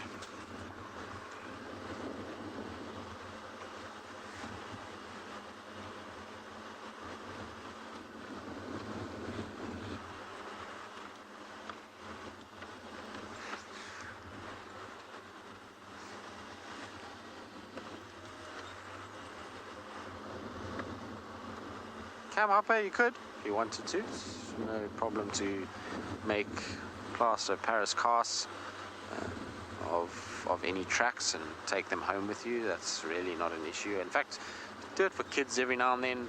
A lot of the guys on safaris will make casts for kids. Steph at one point was doing quite a lot of them for Blake. But yeah, it's really not a problem. I always thought it would be a good idea to do it, just to see if you can pick up micro differences in the tracks between each individual. So you'd have to know for certain that it's their track. So you'd have to be able to see the animal, walk there, and then you know, okay, this is 100% theirs. And then you're able to take it and then check it. And it would be interesting to see if any of them have like little scars or anything that would make it really easy to tell the difference between them. I think it would take a bit of time, but you could probably do it and get it right. So, but yes, you can take them home. Even if you were a guest to come here, you would be able to make a cast of a track and take it home with you. There's no laws against that. As long as you're not removing animals or anything like that, then generally you're all right.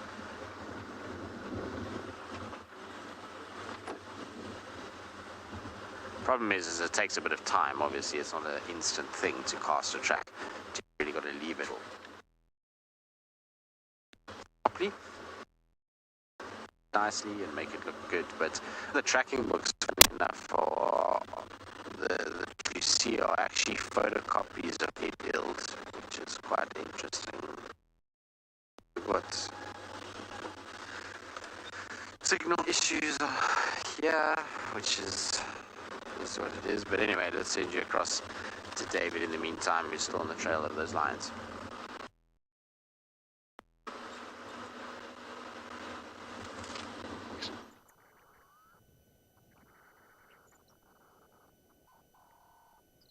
So we've just been following these tracks, and they've come through this block. We walked through the block 4 ways and then got back on the vehicle, came around, and now we've just found where the line have drank. Does not look very delicious, this water, but they all drank right here in this soupy water. I don't know, can you see those tracks in the mud there, Alex? And you see down here, if I point, they all came down all around this little pan and had a little drink. I don't know if you can see that from that angle, but okay, does not look like very tasty water, does it? Looks like pea soup.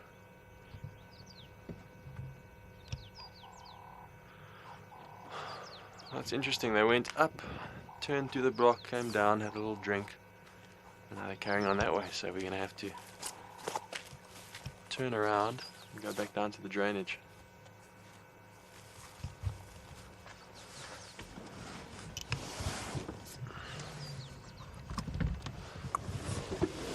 Well, this is part of checking lions. I hope we find them. You never really know how far they're going to move, but all we can do is keep following until we either hit a boundary or find them. Just turn around here.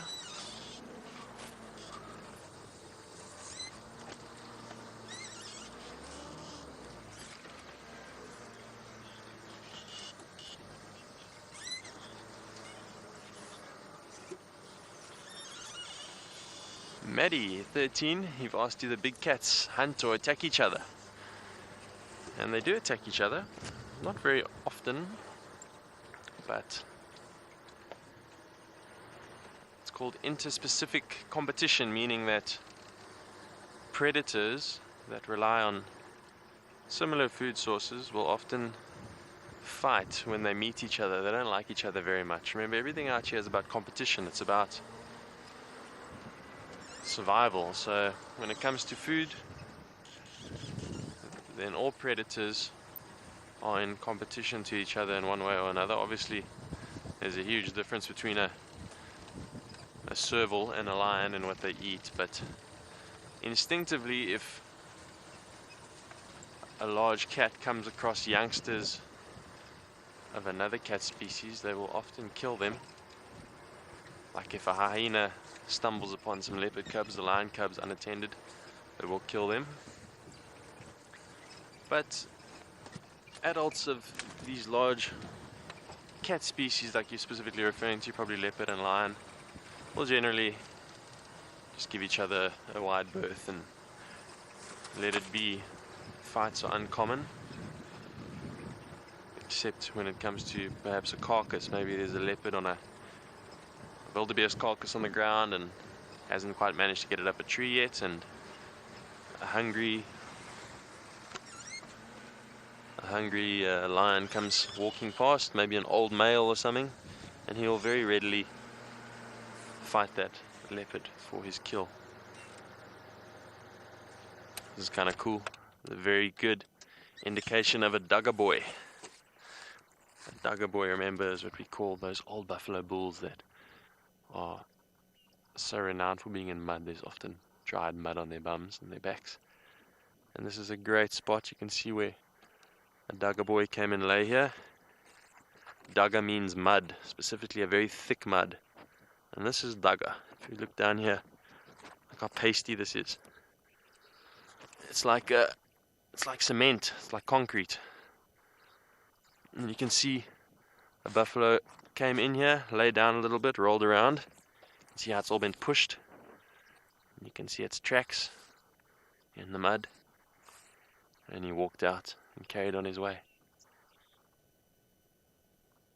They really love this stuff. It's so thick.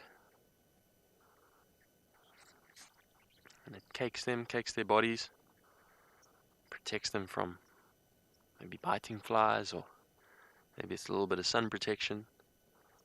And also the stuff being so thick, it'll suffocate any parasites that are already on the buffalo. And then the buffalo can later give it a nice scratch against a tree. And remove those parasites. That's pretty cool. As the winter drags on, you're not going to be seeing much more of these little mud puddles, these little mud wallows. I'm just cleaning my finger on the tire.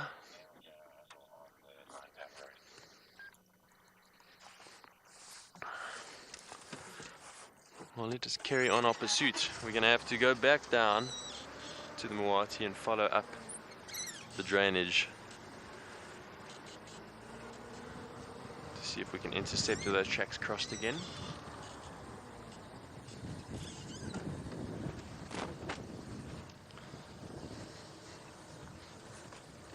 Just plug myself back in here.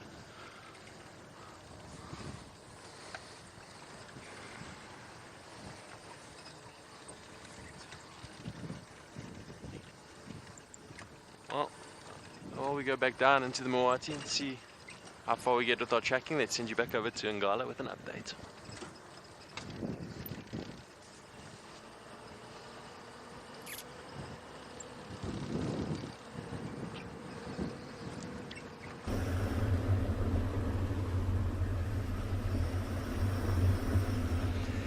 So unfortunately we lost a little bit of signal where those baboons were, but they weren't doing too much from there. And I remember there was a question asking possibly what was some of the dangers or what could be a potential predator for the baboon. So leopard, sometimes if there's a youngish baboon that's a little bit further away from the troop, it could be potential meal, anything, also lions as well. Lions could possibly go for them. But so there was some great news. Rowan and Sean early on went tracking to see if they can find the rest of the pride for us, and apparently they did. So it's a bit of a drive from where we are now, but we're going to try and get there as fast as possible. We'll take some of the quickest routes to get there. But of course, even though we're heading in that direction, we're still looking out. We haven't seen any signs of wild dogs or cheetah this morning, which is sad. Hopefully this afternoon we can carry on with that search for a little while, see if there's a chance of maybe finding them. But I think for now, while we have the opportunity, let's head across these lines. I don't know if the young male has joined up. I haven't gotten too much to know what's the makeup of the pride at the moment. But I think as soon as we get there, we'll probably know. Now, it'd be interesting to see how far they've moved. Now, based from where they reported them and where they were seen last night, they would have probably moved close to 4 or 5 kilometers during the evening, which is not a big stretch for the lions. And because it's still nice and cool, we really want to get there before they start moving. Because imagine, still early part of the morning, there's a bit of a breeze blowing, so they might just use that opportunity to cover a little bit more ground and then probably settle there for the day if it starts warming up. But it's still nice and cold, so I think let's get there.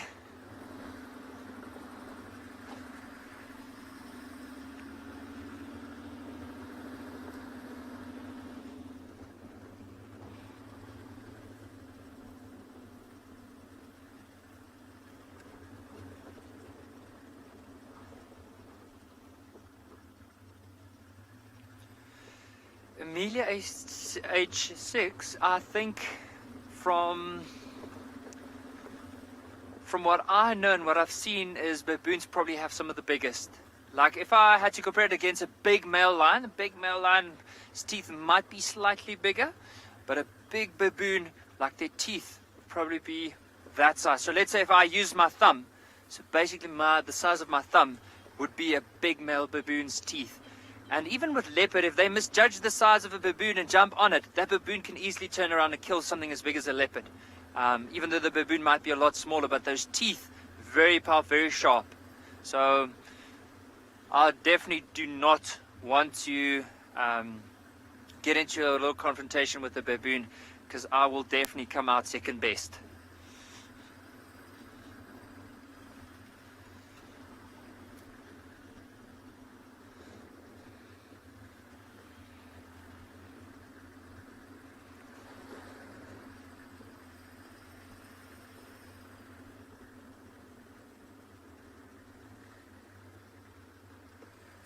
Annabella, that's a very good question. I would say how to predict is normally just based on behavior. So what we try and do is, we know that from some of the predators like lions and possibly leopard, they are going to be moving in the earlier parts of the day or the cooler parts of the day.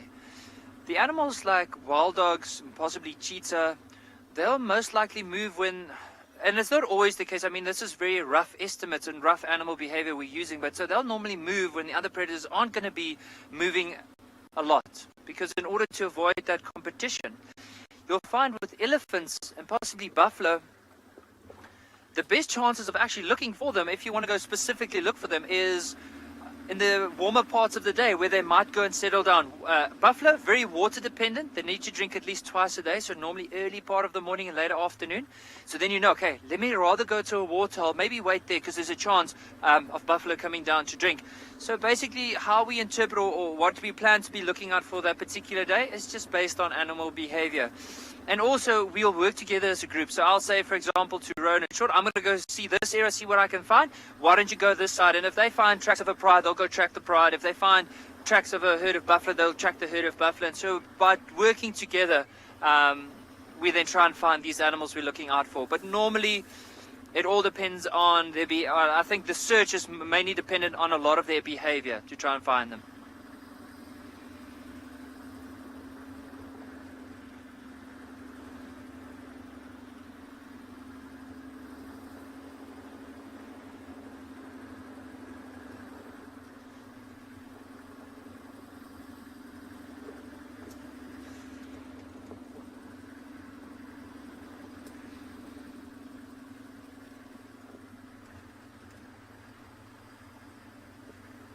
Speaks now, that's a very good question. I think we had a discussion about it the other day. I think as the crow flies, it's close to 50 kilometers, 47 to 50 kilometers.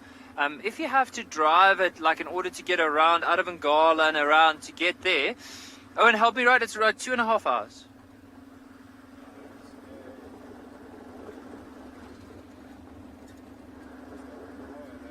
Oh, it's not even it's just over an hour. The main reason why it takes so long is because when you go out of Ngala, you have to go through the Timavati, so it's a bit of a drive to get out, and then you have to do a wide loop around to get back.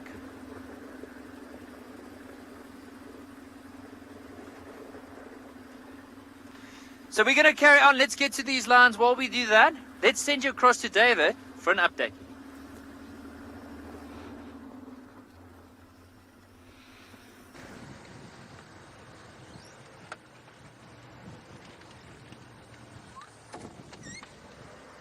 Well, just still down here in the Mawati. Haven't seen where the tracks have crossed. Just driving very slowly. They were heading down here. At a beautiful spot to be driving nice and slow. You never know, we might find a cat in a tree. The tracks were heading down in this direction. This is where we had the buffalo yesterday evening.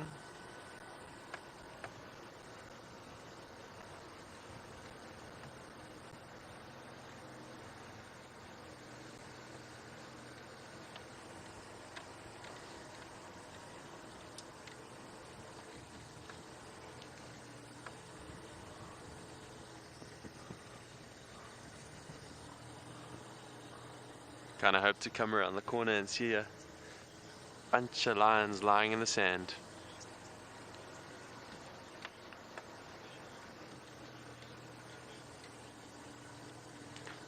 Chashamp, you've asked how old is my hat. Let me think. It's probably about 3-4 years old by now, maybe more, maybe 5. When I got it, my very good mate Lester and I went to the Rogue factory, which is a leather manufacturer, and we got these hats on special because there was something wrong with them. I don't know what was wrong with it, but it was like half price. And ever since then, it's been keeping the sun off my neck. In this industry, you're in the sun all the time, so as you can see, I'm busy glaring. And the hat really helps, so it's been in the bush for many, many days and weeks and years. We don't always get the chance to put on sunscreen. We probably should, but I don't know, you just kind of get a bit lazy with it, so hats are often a better protection from the sun to prevent sun damage. I'm trying not to look like a leather jacket by the time I'm 40, although I don't know how that's going. Battlier, you reckon it looks like I was born with this hat? I wasn't born with it, but I did get married in it, so I guess that's a cool story.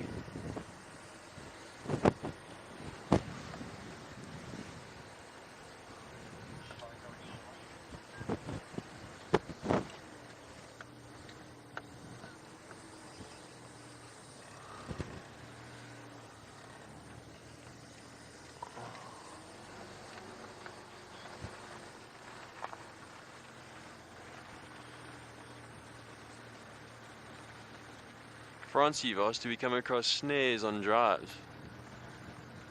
And not normally on a game drive, often more on a bushwalk, because on a bushwalk you obviously in thicker areas that vehicles don't access. Poachers wouldn't put snares within view of the road. They would do it more on game paths and in hidden areas. But in the Sabi Sands, it's very, very good anti-poaching. Obviously, with commercial poaching that is attached to syndicates for high-value animals like rhino and pangolin and the cats, it's become a whole different ball game. The traditional meat poacher, there's a waterbuck. The traditional meat poacher that would set a snare won't really operate in the reserve like this because the risk is just far too high. Obviously they're in an entirely different league, meat poaching, as opposed to the syndicate poaching, and it's very dangerous to be a poacher out here, so meat poachers are not so common in these areas anymore. And there goes the waterbuck. Well, we've just come onto our boundary now. We're going to continue checking it to see if these tracks have crossed over. So let's send you over to Tristan with an elephant.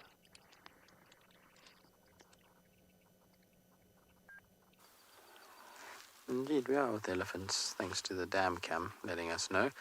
We weren't far away when they were called in, so I was actually coming around to sort of Gallagher Pan area to try and check for these guys, because I heard them this morning outside my room. So I was actually coming to look for them, since we haven't had any luck with our cats this morning.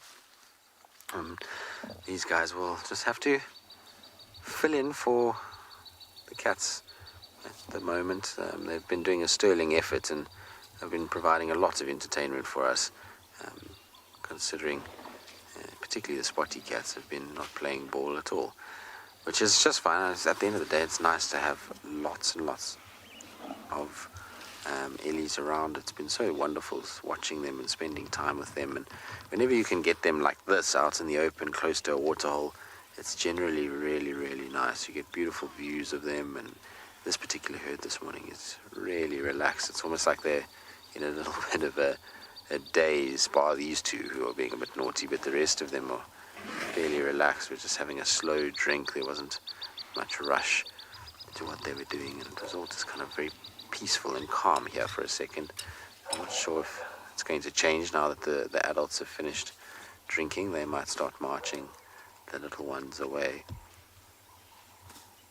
Now that trunk in the mouth is a pretty common thing to see in ellies. They do it a lot, particularly if there's been a bit of a separation in the herd, or if they're trying to sort of figure out who's who. Then you find a situation where they'll kind of stick their trunks into each other's mouths, and it's almost like a handshake for humans. It's a greeting that takes place, and like I said, they're able to then breathe pretty much onto the organ of Jacobson, which sits just inside the roof of their mouth, and that will help them to be able to understand who is who, and the relationships that are within the herd will then be strengthened via that. So it's an important part of elephant society, is the little trunk in mouth greeting. You guys are very, very lazy this morning. It's nice to see, actually. Just a gentle flap of ears and the odd trunk moving, but otherwise no one's really in a hurry to go anywhere.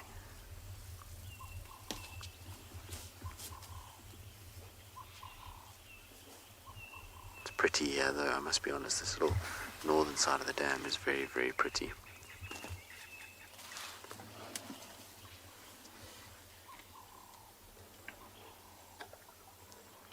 But are elephants unique in the fact that they have teeth between their front legs rather than further back like the cats do? So yes, they are. No one else really has teeth that come that far forward, bar obviously monkeys, which are pretty closely related to us, so they have a very similar anatomical structure that what we do. But these guys are the only kind of ones that spend time on four legs that we see here in this part of the world, that the teeth are so far forward. Most animals, it's towards the back end, and so the reason for it, I suspect, is just because of the size of these guys, and their genitals, etc., take up a bit of space down the back end, and so it's much easier to have the teats in the front end, which will allow ample space for the little ones to drink, and they won't be in a sensitive area where potentially they could get could hurt or damage the cow if they were trying to drink. Sometimes babies can be a bit rough, which is never very pleasant for the cows that are involved in that. There's some magnificent females in this herd, particularly the one on the far left. She's absolutely beautiful. She's big girl. You can see now that she's starting to walk. I suspect what we'll find is that the rest of the herd will just slowly start to follow her lead. I would imagine she's the matriarch for this particular grouping. She is the largest of them in this sort of immediate family group. And so generally these big older females are the ones that dictate what goes on and will lead the others around. But isn't that beautiful to see her on the edge of this blue water with the green in the background? Very, very, very pretty. It almost doesn't look like Djuma in some ways. We're so used to it being so much drier than this. It looks like a different place when you look at it from this angle, because this water and the depth with the sort of trees in the background, it's not a image that generally you think of at Djuma. Like I say, the pan for the last couple of years dam has not really gone far beyond where the first elephants are starting to go now. So that bush on the left hand side was about as far as it came up. So it's a very different kind of view from here nowadays, that it's flooded all the way up this side. Hey guys, where are you off to? Is it feeding time again now? Aren't these little babies so cute? Especially the littlest one.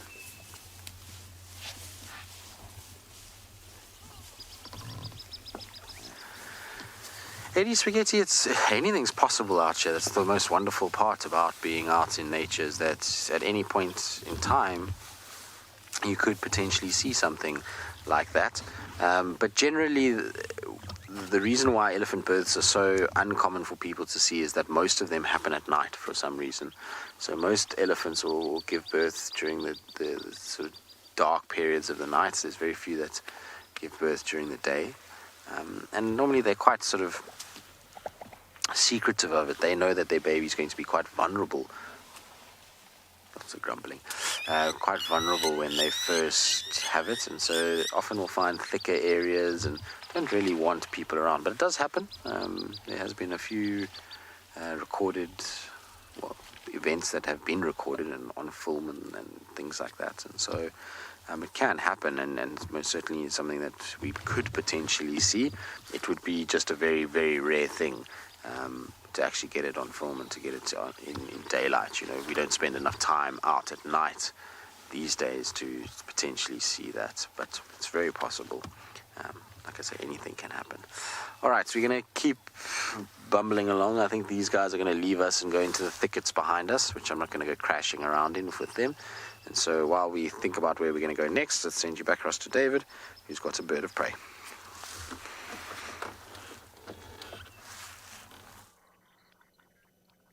And what a beautiful bird of prey it is. The majestic Battalier eagle.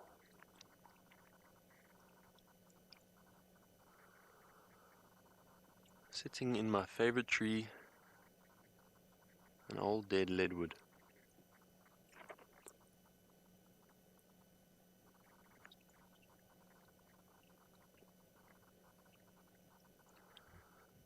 Scoping and scanning. Maybe ironic that the Battalier is right above where the lion tracks crossed. Battalier are excellent at locating carcasses, often the first birds of prey to locate a carcass. I don't think there's a carcass here, but they do often keep an eye on lion.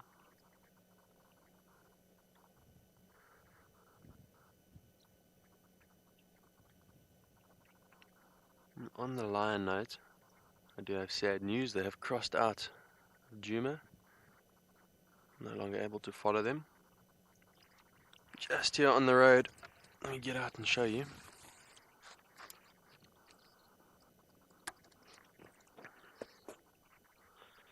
You can see their tracks all over here. Let me get on the other side of the sun.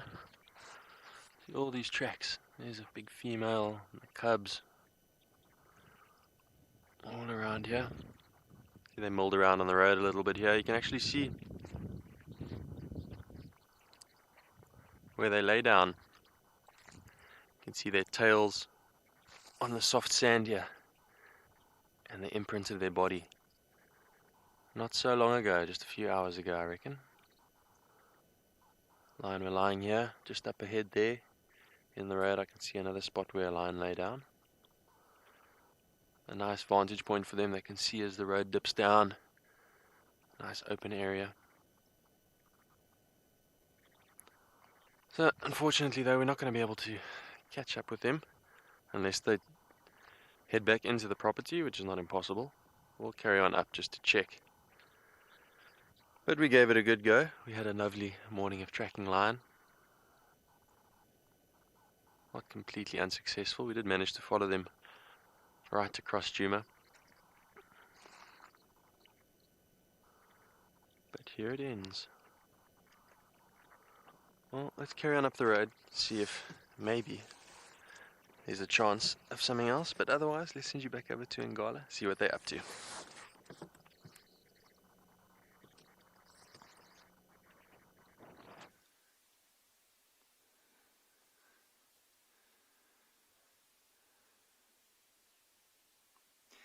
So we managed to catch up to where these lions are laying down, and just have a look at this. See this one lying with its paw like actually onto mom's leg there, and it does look like they might have made a kill in the evening. So if we just look, and if we can focus on that white one, the white young male that's just off to the right there, you'll notice there's a little bit of blood across the face, on even on the elbow. Like, just see, he's pretty dirty. So it probably tells us, like last night, that's one of the reasons they haven't moved as far as we thought they might have moved. This probably made a kill somewhere along the line. And then if you look at the way that they're laying down, so often after a big feast, you'll see them laying down with on their backs with their feet up into the air. So look at that one, and then look at this one here off to the left. And just slightly left of that as well. Oh, and if you go left from this female and a bit up, you might find there's another youngster lying with its foot up in the air.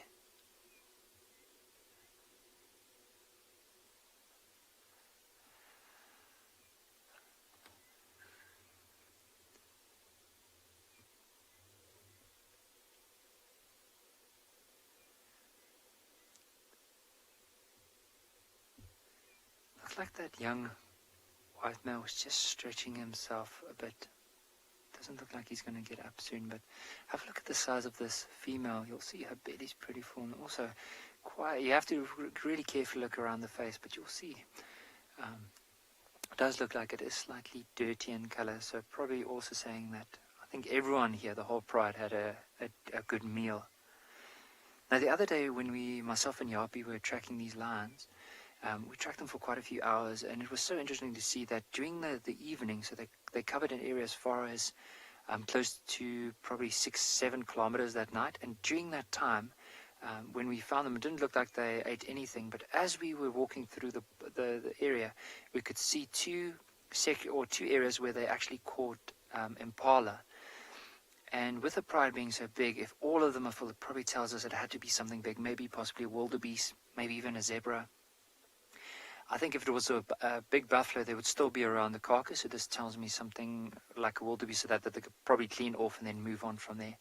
And then decided to come lay down in this open area.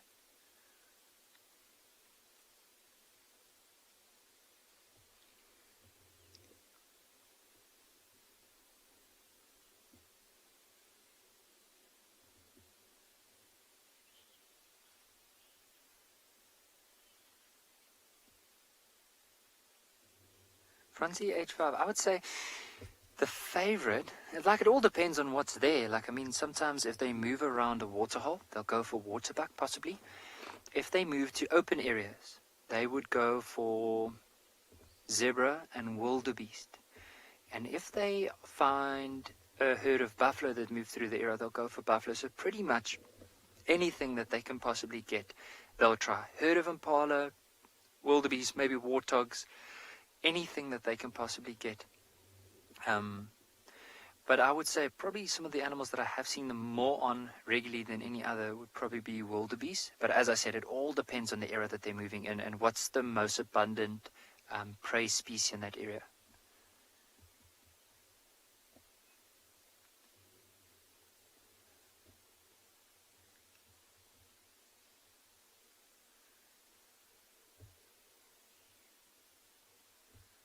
They are fast asleep. Oh, have a look at this.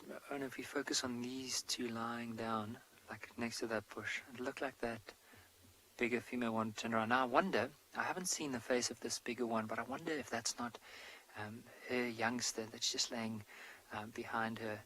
Now often with lions after a meal, of course there's no table manners, so every lion for themselves, and they'll fight quite viciously for any scrap of food. But often when they have finished off a animal and they move on, they then re-establish that social bond and often lie down quite close to each other again.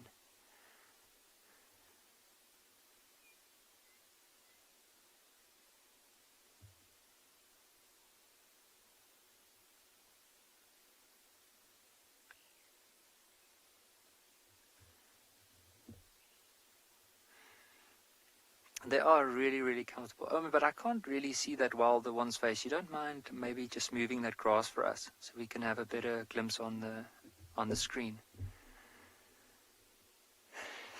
No, I'm kidding. You don't have to.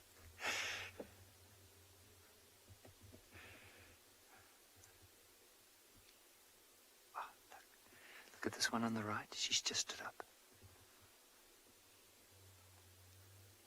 Imagine she might just, with her getting up and moving, it might be because of the sun coming out.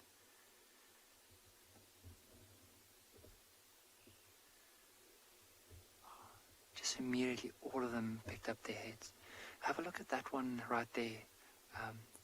Owen, that young male. Look at how dirty he is. Wow. I think it must have been something because he's covered No, yeah, he'll come out now. So if you just stay there, you'll see he'll move into the screen now. He's covered with, or stained with blood. You'll see him now. He's coming through. Just wait for it. Here he goes.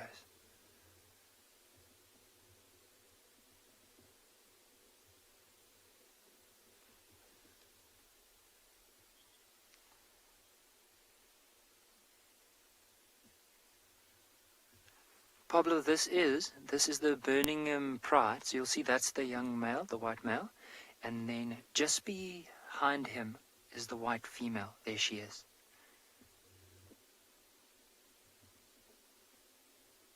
I think, yeah, it is.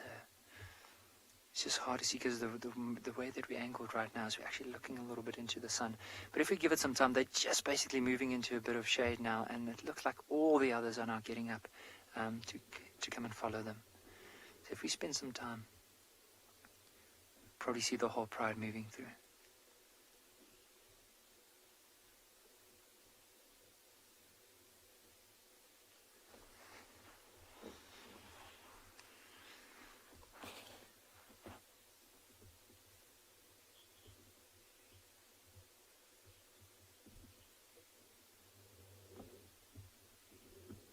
Teresa, I would say, like especially with them being on the road, they probably preferred just an area that was nice and open. And the area around us, it's a very rocky section, so there's quite a lot of rocks around. So I can just imagine it must be so uncomfortable for them.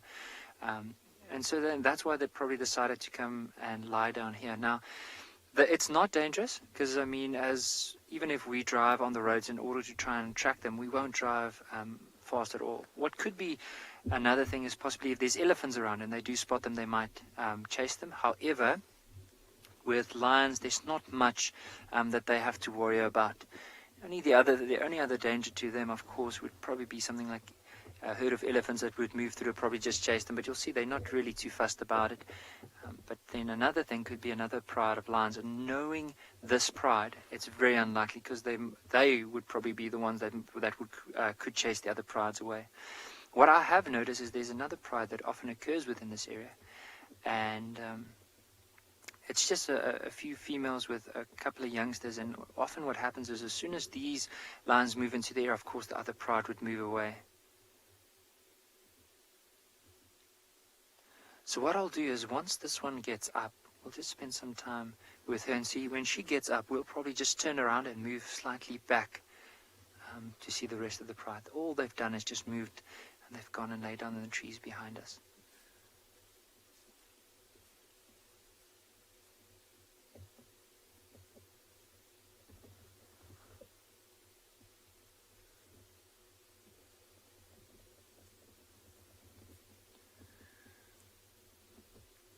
And some great photography work there. What I'm going to do,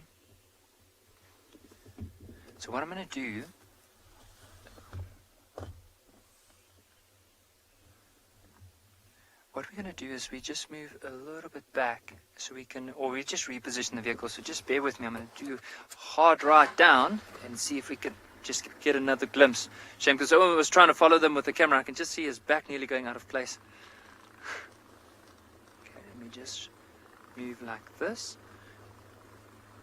Okay, and tell me when you have a little gap of that one there. I think the young male might be a possible option because I think the other ones are just lying down in the grass. You can't really see them that well.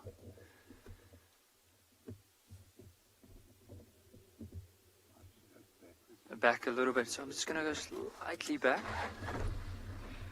Tell me when to stop.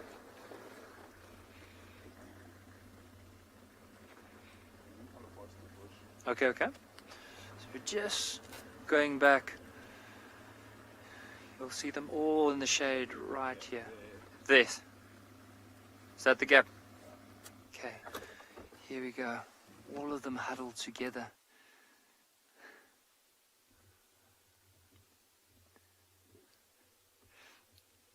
And what's so funny about this whole scene is that we know, based on lion behavior, is they are pretty lazy animals. They'll sleep the whole day. So with it warming up, now the mist is slowly starting to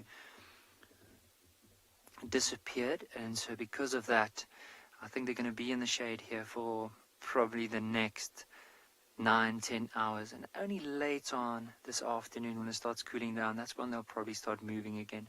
But for now, full bellies. Some of them are a little bit fuller than the others. They'll just lie down here for the next little while, and then later on probably just get up, maybe go towards water, or they could have even come down from water. The water is not too far from where they are.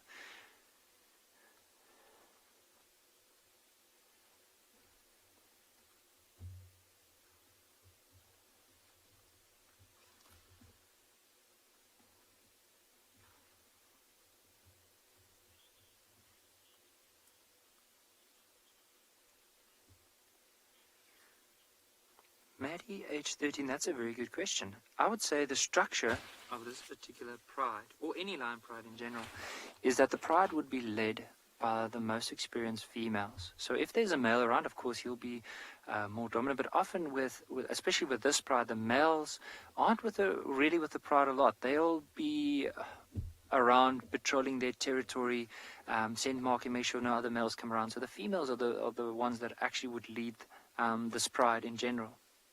And so with any pride structure, you have the older females. So these are the ones with the most experience, that have been the longest around. They will be the ones that lead the pride, look out for any hunting opportunities. And when the youngsters are small, they'll actually just leave the youngsters behind, because they often spoil the hunt.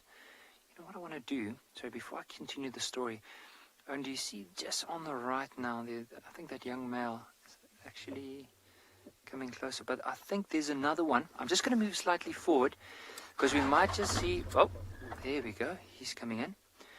And so with the older females, they'll be the ones leading, and then the youngsters would often be left behind. Unless they get to the age of around about 3 years, 3.5 years, they'll start joining the hunts. They can start from 1.5 years onwards. That doesn't look too comfortable. It's actually laying with his head on top of a bush there. He's trying to make himself comfortable. But then, with the whole pride structure is normally, of course, the older females, they'll lead it. The younger ones, they will stay behind until they're old enough to join. And of course, the males, once they get to 1.5 years to 2 years, that's when they normally get pushed out of the pride, and by the dominant males of that particular area or pride. And then once they're pushed off, they often become nomadic. So they basically go, and all they try and do is survive. They'll steal kills from cheetah, from wild dog, from leopards, anything they can possibly do in order to stay alive, until they get to around about 4.5, 5 years. And then once they reach that stage, they become more and more dominant. And it's only from around about 6.5 years when they'll start taking over prides, or possibly start their own pride at that time. But for a young male lion, when he's pushed out of the pride, it's a pretty hard life. They are technically the kings of the jungle whenever they take over pride, but normally the period before that and the period after that is a really hard time in a young male's life.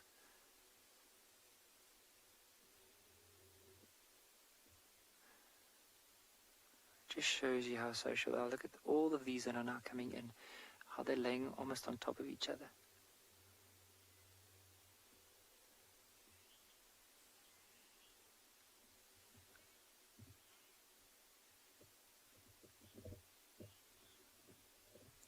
Mithra, age 14, that is a very good question. I'm not too sure on where the name for the pride comes in. And the thing is, like, I would love to interpret it and try and make up my own little story, but I'm just not too sure. I don't know if any of the viewers would be able to help out with it, or else, like, I mean, it's one of the questions that I'll definitely go and search. I think I've probably read it a few years ago, but unfortunately I can't remember exactly. So I'd rather go find out, and then maybe this afternoon, if any of our viewers know, I'd love to hear, but if not, I'll go and read up about it, and I'll let everyone know this afternoon on our next drive.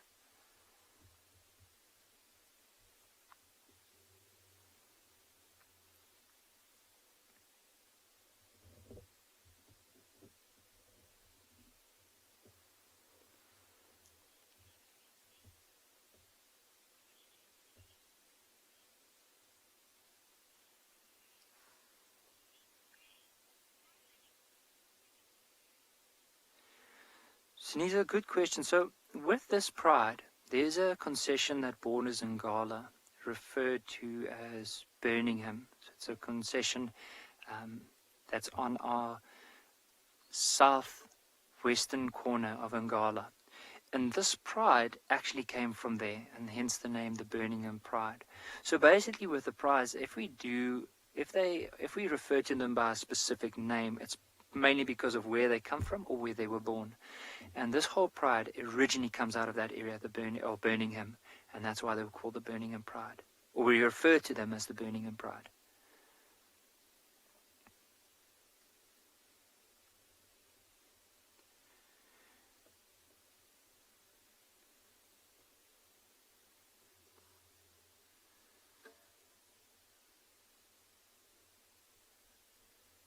The only thing you can see with this pride at the moment is just the flick of the tail and the flick of the ear.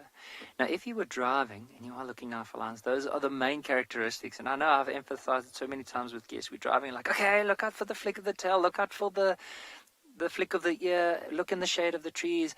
And then you don't really think about it until you see it like this and you realize, oh, but that's one of the things we're looking out for is basically just any movement. Because if you had to try and spot a lion in this type of environment,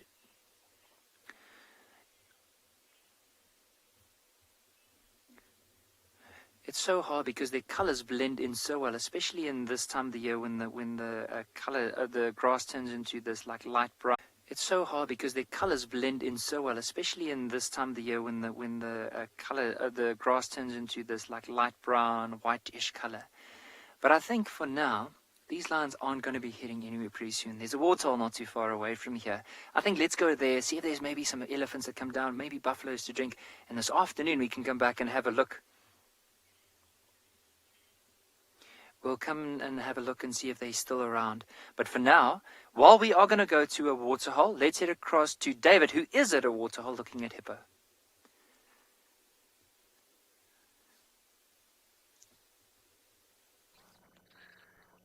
We've made it down to Chitwa Dam. It's very close to where we had to say goodbye to those lion tracks. They crossed into, looks like Little Gallery. But it was a nice morning following them, and we've just come down to have these sea cows. Remember, I love Afrikaans and I love the translations. And in Afrikaans, a hippo is a seerkoe, and the direct translation to that is a sea cow. And we have two beautiful sea cows here.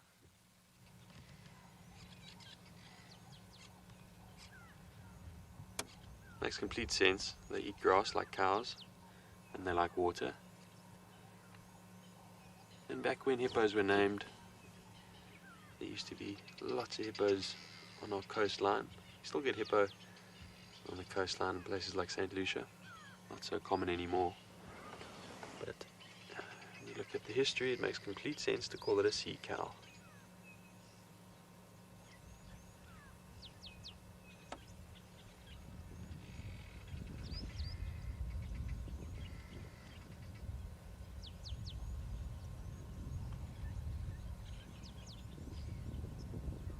What else do we have here? If we look across the open plain, you can see a waterbuck lying down. It looks like an Ngala bull, both waterbuck and Ngala bull there.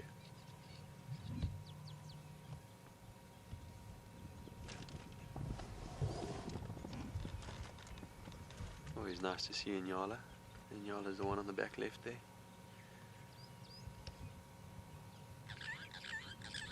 Beautiful colorations. What's on its horn? Some mud. See the mud on its horns? It's been digging in the mud. Different theories as to why they do that. But one of them is that it protects from the borer moth, which is an insect that attacks the keratin in the horn. You see it on old skulls and horns lying in the bush. They get very quickly decomposed by these borer moths. And they do actually land on the even living animals and try and start the breakdown process of the keratin in those horns, but obviously the animal's living. So we believe that all the scratching and sticking the horns in the mud is to try and dissuade that insect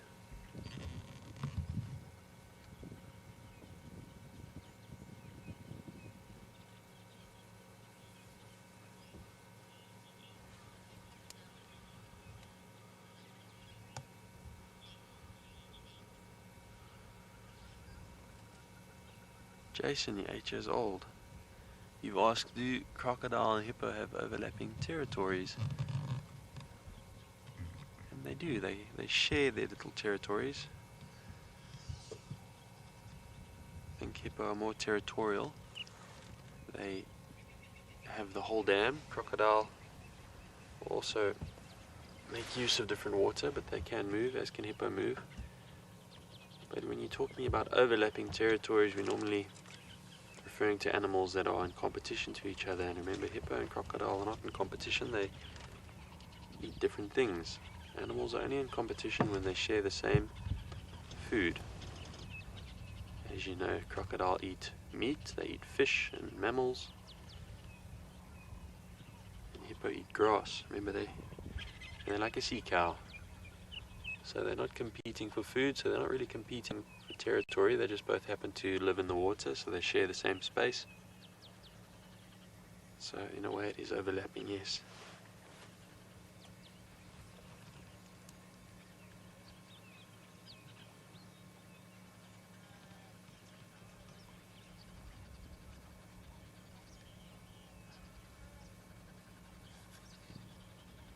Well, it sounds like Tristan's got a small and interesting creature. Let's send you over to him and see what it is.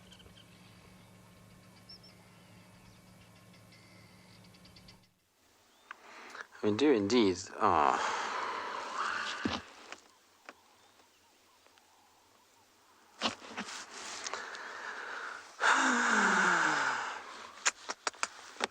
Anyway, we had a very, very, very cool version of a stick insect, which was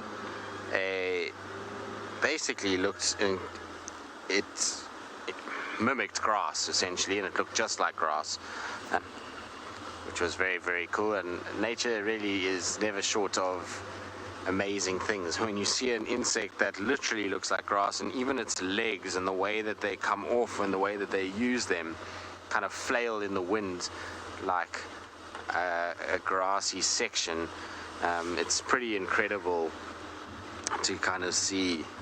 Now apparently we have a replay. How exciting we can pull back the fact that we actually have a stick insect, so you guys can have a little look at that while I kind of carry on talking. Oh, 2 seconds. Okay, I'll give you 2 seconds, Lundeka, no problem. Hopefully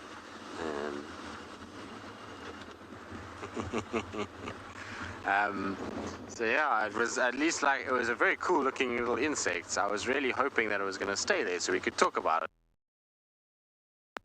That kind of... So you back again? You guys left and now you're back. What are you guys doing? There's a squirrel too, BK, look. But yeah, nature never ceases to amaze me. To have an insect that is so perfectly designed to be able to mimic grass is absolutely incredible.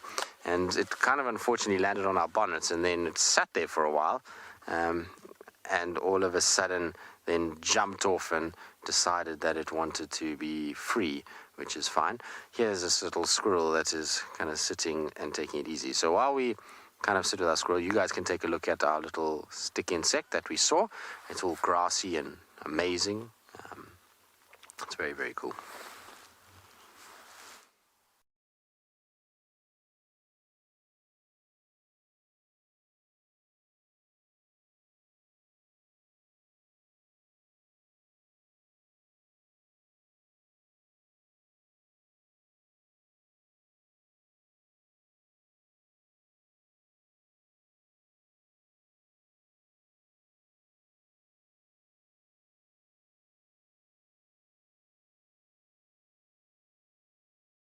Little creatures, those things. Absolutely amazing. Isn't it cool to see that camouflage? How things find insects like that? Because they do. I mean, I've seen ground hornbills with them in their mouth before. I've seen various birds catch them. It must be as they kind of cross roads, or they must sort of move and do something different, because it really does look just like a blade of grass, that particular little one. Really cool. So glad that we could at least show you what it looked like. As you can see, our squirrel is very busy at the moment. It's having a final time sitting on top of the small termite mound, a little bit of scratching, a little bit of eating, just living its best life, enjoying the sun. And I suppose if you're a squirrel, the nights must be fairly cold out here, so a little bit of sunshine on a termite mound must be very, very pleasant. But I went back briefly, oh, it's getting hot now. I went back briefly just now to go and see if I could find any sign of that male leopard, and his tracks just kind of go into the drainage, and so there's really not much I can do for now. But what I'm going to do is I'm going to come out after drive and see if I can track it down during the course of the day, and try to get back after drive, and see, maybe we're lucky if we just go out during the day, maybe we can pick him up somewhere sleeping and at least try and find a sighting somehow. So that will be the plan.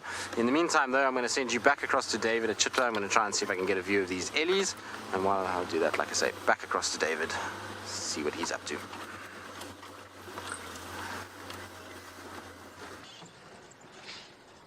He's still down at Chitwa Dam, just having a little bumble along the side. Seeing what else we can find. Some beautiful big sea cows here on the right. Let's just stop.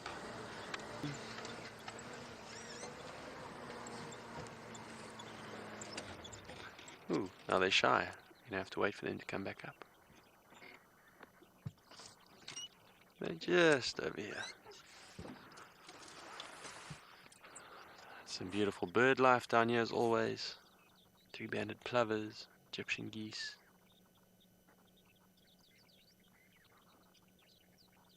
Lots of starlings, blacksmith lapwing, all sorts of birds down here.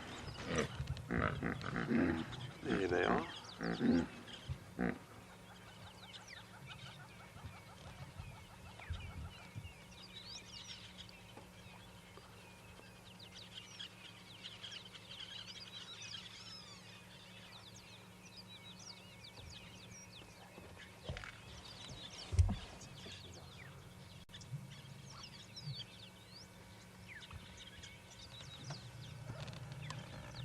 Ooh, well spotted, Alex.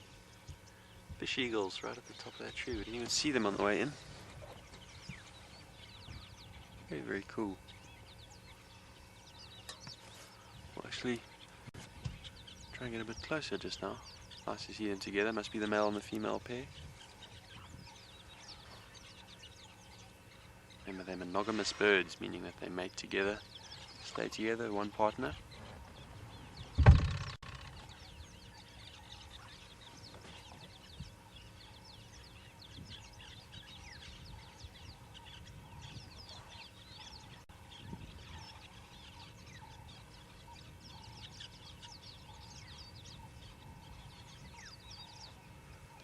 I wonder if they've got a nest around. It is the time of year when they lay their eggs.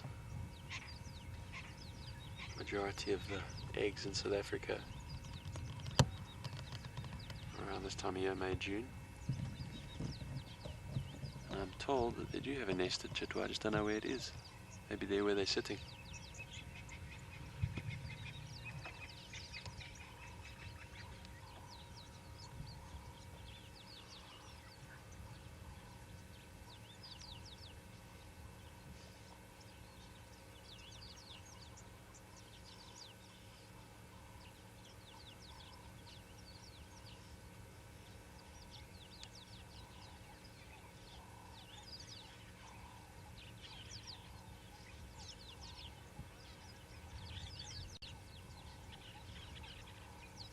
Borden Louvre. I don't know if I got your name right there. You've asked, are hippo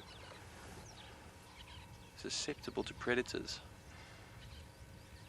And pretty much the only thing that'll eat a hippo is lion.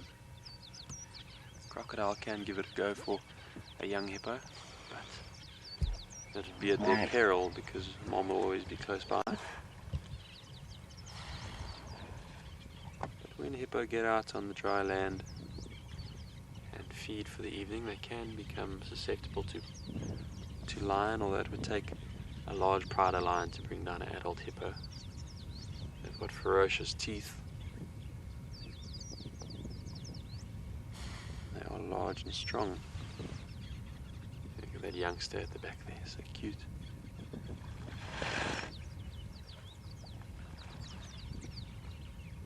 Generally the hippo that fall prey to lion are older bulls that have been cast out of their water holes. When it gets into the dry season and there's droughts in Africa, as we've had for the last few years in this region, water sources dry up and competition for these water sources becomes increasingly fierce. Hippo bulls, the male hippo, will have serious fights to own a little stretch of water real estate with females. Sometimes those fights can even be fatal, but if not fatal, then the outcast bull will roam around, and there's not that many water sources out here, so you'll generally try another one and often find that it's already occupied by another bull. And their skin gets all cracked and sore from the sun, and they start losing condition and getting weak. And just generally those hippo that we find are prey to a pride of lion.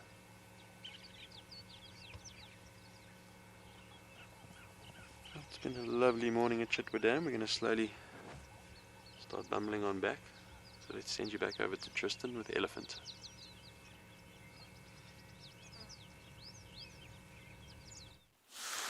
Well, our Ellies, but our Ellies don't want to be our friends. They want to just walk away from us today. I don't know why they are being a little bit shy. As soon as we went down to where they were drinking, they just turned and left, and off they go. I wonder if it's maybe just because they've separated slightly from the rest of the herd, and so for them it's better just to get a move on and go and catch up and basically rejoin with everybody else, is what I think they're up to.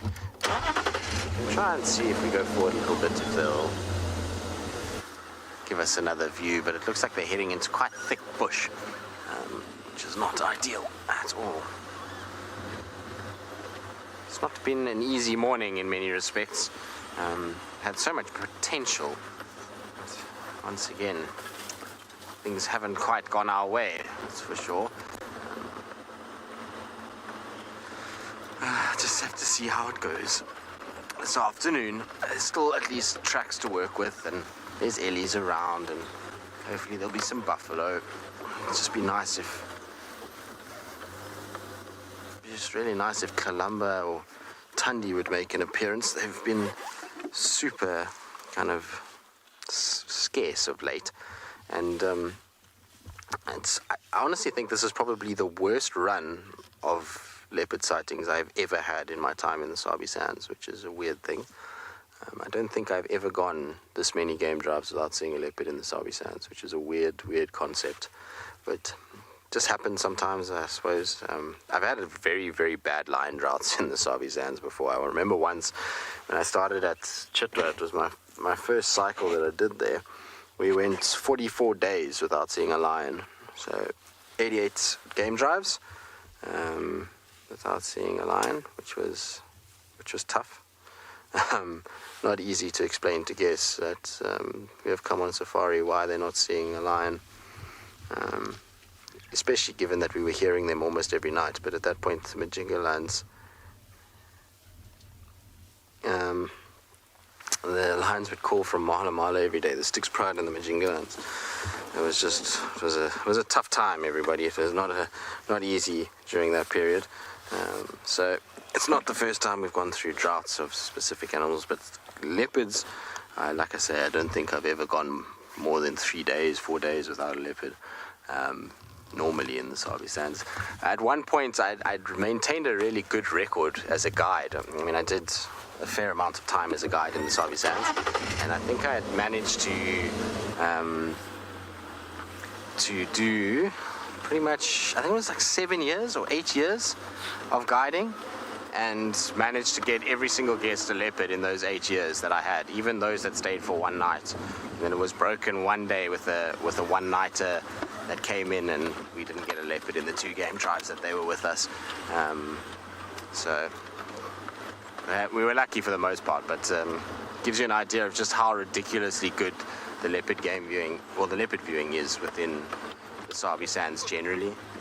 It really is an astounding place to see leopards, and while it's been tricky now, there's a number of reasons for that. It's not that there isn't leopards around, there are leopards around, and we're seeing their footprints, so it gives you a very strong indication that they are still moving through this area. But I think, you know, with the lack of vehicles, it's pretty much just Dave and myself that are working Djuma for long periods of time. That, coupled with the fact that the bush is thick, there's a lot of water, we're in a changeover of our leopard dynamic, in the form of a few new males in the area and some of our older, more regular leopards distributing.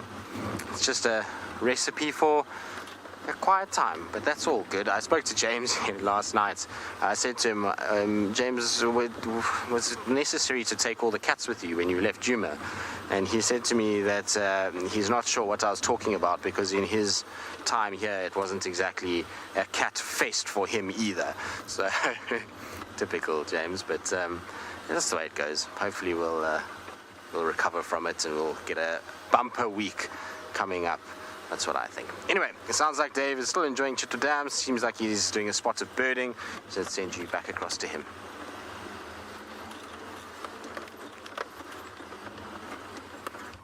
A little bit closer to these fish eagle.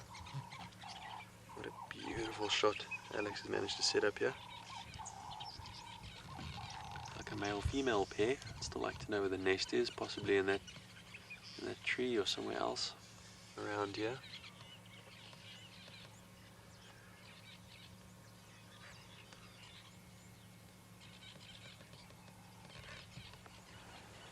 Such regal looking birds.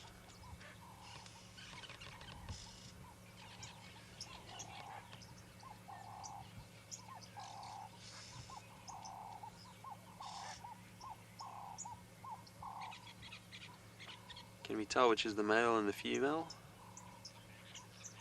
Any guesses? Remember, the female's a little bit larger than the male, and it's got a broader white breast patch. Plumage on the front, that white plumage is a bit broader.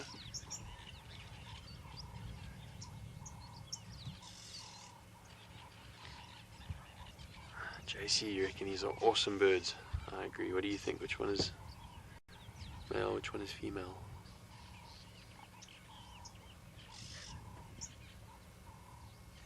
Look at that eye. Incredible eyesight. Ever watchful.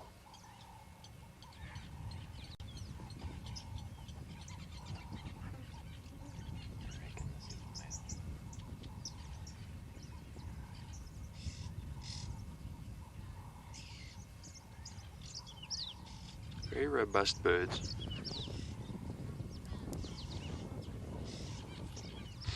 Sam, you said you reckon the one on the right is a female. I agree.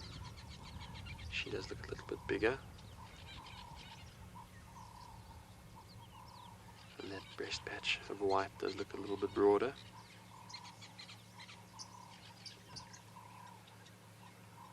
But strong, heavy-set eagles. Very powerful talons. They can lift fish of up to 2 kilograms out of the water, which is nearly their own body weight. They weigh up to about 2.5 kilograms. About 5 to 6 pounds.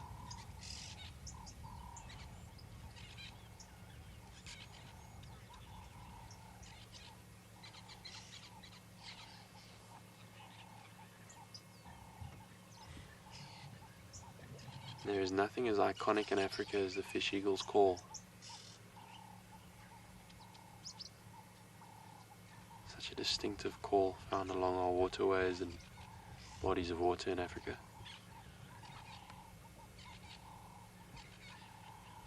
Many a traveller has enjoyed it, watching an African sunset, having a cold gin and tonic whilst listening to a fish eagle call.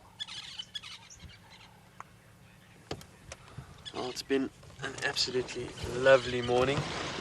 We love spending it with you, getting to show you all of this beauty. Remember to please support us if you can. Follow that link on the bottom of the page. And we really appreciate it. It allows us to keep doing what we do, which is bringing you all the magnificence of the bush.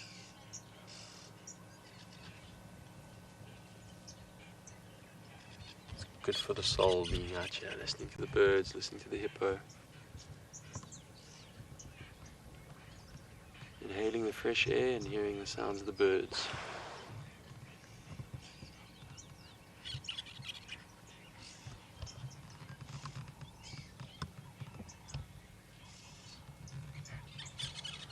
Well, from Alexei and the two fish eagles, that's a cheers from this morning.